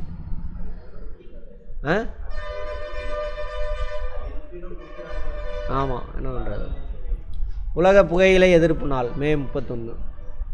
புகையிலை எதிர்ப்பு சட்டம் கொண்டு வரப்பட்ட நாள் 2004 மே 1. நீரிழிவு நோய் டயபெட்டிஸ் மெலிடஸ், அதுக்கான இது டயபெட்டிஸ் மெலிடஸ். இரத்தரை சர்க்கரை அளவு அதிகமாக இருப்பின் ஹைப்பர் கிளைமீசியா, ஹை சுகர். கிளைமீசியானா குளுக்கோஸ்னு அர்த்தமா? நம்ம தானே குளுக்கோஸ்னால் என்னென்னு சொன்னோமா, சுகர்னா என்னென்னு பார்த்தோமா? சுகர்னா இப்போது நம்மளோட ரத்தத்தில் 120 யூனிட் தான் கார்போஹைட்ரேட் இருக்கணும் நார்மலாக. சாப்பிட்டோன்னே இது அதிகமாகும். அதெல்லாம் யார் எடுத்து ஃபேட்டாக மாற்றுவா? இன்சுலின். பார்த்தோமா இல்லையா? அந்த இன்சுலின் ஒழுங்காக சுரக்கலைன்னு வச்சுக்கோங்க, நான் சாப்பிட்டது அப்படியே ஒரு 300 யூனிட் அப்படியே ரத்தத்தில் இருக்குது. கொஞ்சம் நேரம் இருந்தால் பிரச்சனை இல்லை, தொடர்ந்து அப்படியே இருந்துக்கிட்டே இருக்குன்னு வச்சுக்கோங்க. இதான் வந்து என்னது? High sugar, carbohydrate. புரிஞ்சுதா? சக்கரைனால வர்றது கிடையாது. இன்சுலின் இன்சுலினை சுரக்கிற ஹார்மோன் எது? Beta cells. எங்கே இருக்குது? ஆர்கான், பேங்க்ரியாஸில். பேங்க்ரியாஸ் தமிழில் என்னது? கணையம். கணையத்தில். ரைட். அதேமாரி குளுக்கோஸ் அதிகமாக சுரந்துடும் ஒரு சில இடத்துல. நார்மலாக 80 கம்மியாக இருக்கணும்னு வச்சுக்கோங்க, 80 யூனிட். சும்மா எக்ஸாம்பிளுக்கு சொல்கிறேன், அது எவ்வளோன்னு நீங்கள் செக் பண்ணிக்கோங்க. அதோட கம்மியாக இருந்தால் திடீர்னு கீழே போயிடும், அது லோ சுகர். இருக்கிறதுல ரொம்ப danger low sugar. High sugar இருந்தால் எக்ஸ்ட்ரா வேலை செஞ்சிங்கன்னா சுகர் குறைஞ்சிரும். சரியா? ரைட். நீரிழிவு நோய் ஏற்படுவது இப்போதைக்கு சராசரி வயது 40. ரைட். WHO அளவின்படி மனித ரத்தத்தின் குளுக்கோஸின் அளவு எவ்வளோ இருக்கணும்? 12. 7வது பேஜிலேருந்து ஸ்டார்ட் பண்ணோமா? ரைட். இதோட இருக்கட்டும். இல்லை, இந்த குளுக்கோஸ் வரைக்கும் மட்டும் முடிச்சுக்கலாம். அளவு 140 மில்லிகிராம் பர் டெசிலிட்டர். ஒரு டெசிலிட்டர் ரத்தம் எடுத்தோம்னா 140 மில்லிகிராம் இருக்கணும் அதிகபட்சமாக. சீரற்ற நிலையில் ரேண்டமாக எப்போயோ எடுத்து பார்க்குறோம், 200 மில்லிகிராம் பர் டெசிலிட்டர் இருக்கும். சாப்பிடாமல் காலையில் எடுத்தோம்னா இவ்வளோ தான் இருக்கணும், சாப்பிட்டு கீப்ட்டு எடுத்தோம்னா இவ்வளோ தான் இருக்கணும். இதுக்கு மேலே இருந்தால் அது ஹை சுகர். உடலின் கொழுப்பு அளவு மற்றும் நல சார்ந்த ஆபத்தினை உடற்பருவ குறியீட்டை கொண்டு அளவிடலாம். BMIன்னு சொல்லுவாங்க, பாடி மாஸ் இண்டெக்ஸ். உங்களோட எடை டிவைடட் பை உயரம். இதை வச்சு மீட்டர், ஸ்கொயர் கிடையாது, மீட்டர் உயரம். நார்மலாக இப்போது எவ்வளோ இருக்குன்னா, இப்போ நான் 70 சென்டிமீட்டர்னு வச்சுக்கோங்க. சும்மா பார்த்தோன்னே சொல்லலாம். நான் எவ்வளோ இடம் இருக்கலாம்னா 70 கிலோ இருந்தால் ஓகே, நார்மல். அதுக்கு மேலே போனாவே என்ன அர்த்தம், இடம் அதிகம் அப்படின்னு அர்த்தம். இப்போ 60 சென்டிமீட்டர் இருந்தானா எவ்வளோ இருக்கணும், 160 சென்டிமீட்டர் ஹைட் இருக்குது. அப்போ எவ்வளோ இருக்கணும், 60 கேஜி தான் இருக்கணும். அதான் நார்மல். அதுக்கு மேலே போனால் ஒபிசிட்டி. நாம் உட்கொள்ளக்கூடிய 7 கிராம் கலோரி 7 கிராம் கொழுப்பாக மாறுது. 1 கிராம் கலோரி 1 கிராம் கொழுப்பாக மாறுது. ரைட். கொழுப்பை சேமிக்கும் திசு அடிபோஸ். எங்கே இருக்குன்னா தோல் இருக்குல்ல, தோலுக்கு கீழே இருக்கும். அதான் அடிபோஸ் திசு. கேட்பாங்க கொழுப்பை எங்கே சேமித்து வைக்கும். கொழுப்பை யார் உற்பத்தி பண்ணுவா, செல்லுக்குள்ளே நடக்கும். இன்னொன்று என்னது, குளுக்கோஸ் தான் அந்த வேலையை தூண்டி விட்றவன். சாரி, குளுக்கோஸ்ன்ற இன்சுலின் சேர்ந்து கொழுப்பு தோலுக்கு அடியில் போய் உக்காந்து. இரத்த நாளங்களில் கொலஸ்ட்ரால் படிவதால் இதய குழல் நோய், கரோனரி இதய நோய் உருவாது. Coronary heart disease. இப்போ இரத்த நாளம் அதுக்கு. இதில் LDL, low density lipo protein, இது ஃபேட்டு, இது டேஞ்சர் நமக்கு. ஹெச்டிஎல் நல்லது. இந்த எல்டிஎல் என்ன ஆகுதுன்னா கரையாது, அதனால் ரத்தத்துலேயே சுற்றிக்கிட்டு இருக்கும். இதான் ரத்த நாளமாக பைப்பு, இதில் படிஞ்சிருக்குது. பைப்பு சின்னதாயிரும். அப்போ என்ன ஆகும், பயங்கர வேகமாக ரத்தம் இதுக்குள்ளே பூந்து போகும். சிம்பிள். தண்ணி, செடிக்கு தண்ணி பாய்ச்சிங்க, நார்மலாக விட்டிங்கன்னா நான் கம்மியாக பாயும். அமைக்கி விட்டிங்கன்னா நான் ஃபோர்ஸாக அடிக்கும். அதான் அப்போ வாயு என்ன ஆயிடுச்சு, வாயு அதோட அளவு குறைஞ்சிருச்சு. அப்போ பயங்கர ஃபோர்ஸாக வரும். பிபி, இதுவும் பிபி காரணம். ஒரு ஸ்டேஜில் என்ன ஆகும், க்ளோஸ் ஆகிடுச்சு, போக முடியாமல் என்ன ஆயிரும், பஸ்ட் ஆயிரும். இதான் ஹார்ட் அட்டாக்கானு இதையும் சேர்த்து சொல்லிக்கிட்டு இருக்காங்க. இது ரத்த குழாய் வெடிப்பு. அவ்வளோதான், ஆள்காலி முடிஞ்சிச்சு. அதே ஹார்ட் அட்டாக் நின்றுச்சு, ஹார்ட் நின்று போச்சுன்னா அது ஹார்ட் அட்டாக். அதை நம்ம என்ன பண்ணலாம், அமைக்கி திரும்ப ஃபங்க்ஷனாக வச்சிடலாம். இதை ஒன்றும் பண்ண முடியாது. ஹார்ட் பஸ்ட் ஆகிடுச்சிங்க, மூக்கெல்லாம் ரத்தம் வந்துடுங்க, ஹார்ட் பஸ்ட் ஆகுதாலேயே இதையும் சேர்த்து தான் சொல்லிக்கிட்டு இருக்கோம். ஹெச்டிஎல் கேட்பாங்க, நல்ல கொழுப்பு எது, கெட்ட கொழுப்பு எது. எல்டிஎல் வந்து கெட்டது. என்னது, low density lipo protein. High density lipo protein, இது நல்லது. இந்தியர்களின் இரத்தத்தில் இருக்க வேண்டிய கொழுப்பின் அளவு இவ்வளோ இருக்கணுமா. டெசி லிட்டர், மீட்டரில் லிட்டர் மாற்றிக்கங்க, லிட்டர். புற்றுநோய் பற்றி படிக்கும் படிப்பு அன்காலஜி. புற்றுநோயை பற்றி பார்ப்போம். இதோட நிறுத்திக்குவோம். புற்றுநோய்னா என்ன ஏது அப்படின்னு பார்ப்போம். லைட்டாக சொல்லிட்டேன், இருந்தாலும் பார்ப்போம். ரைட், இதோட இருக்கட்டும். நாளை பார்ப்போம்.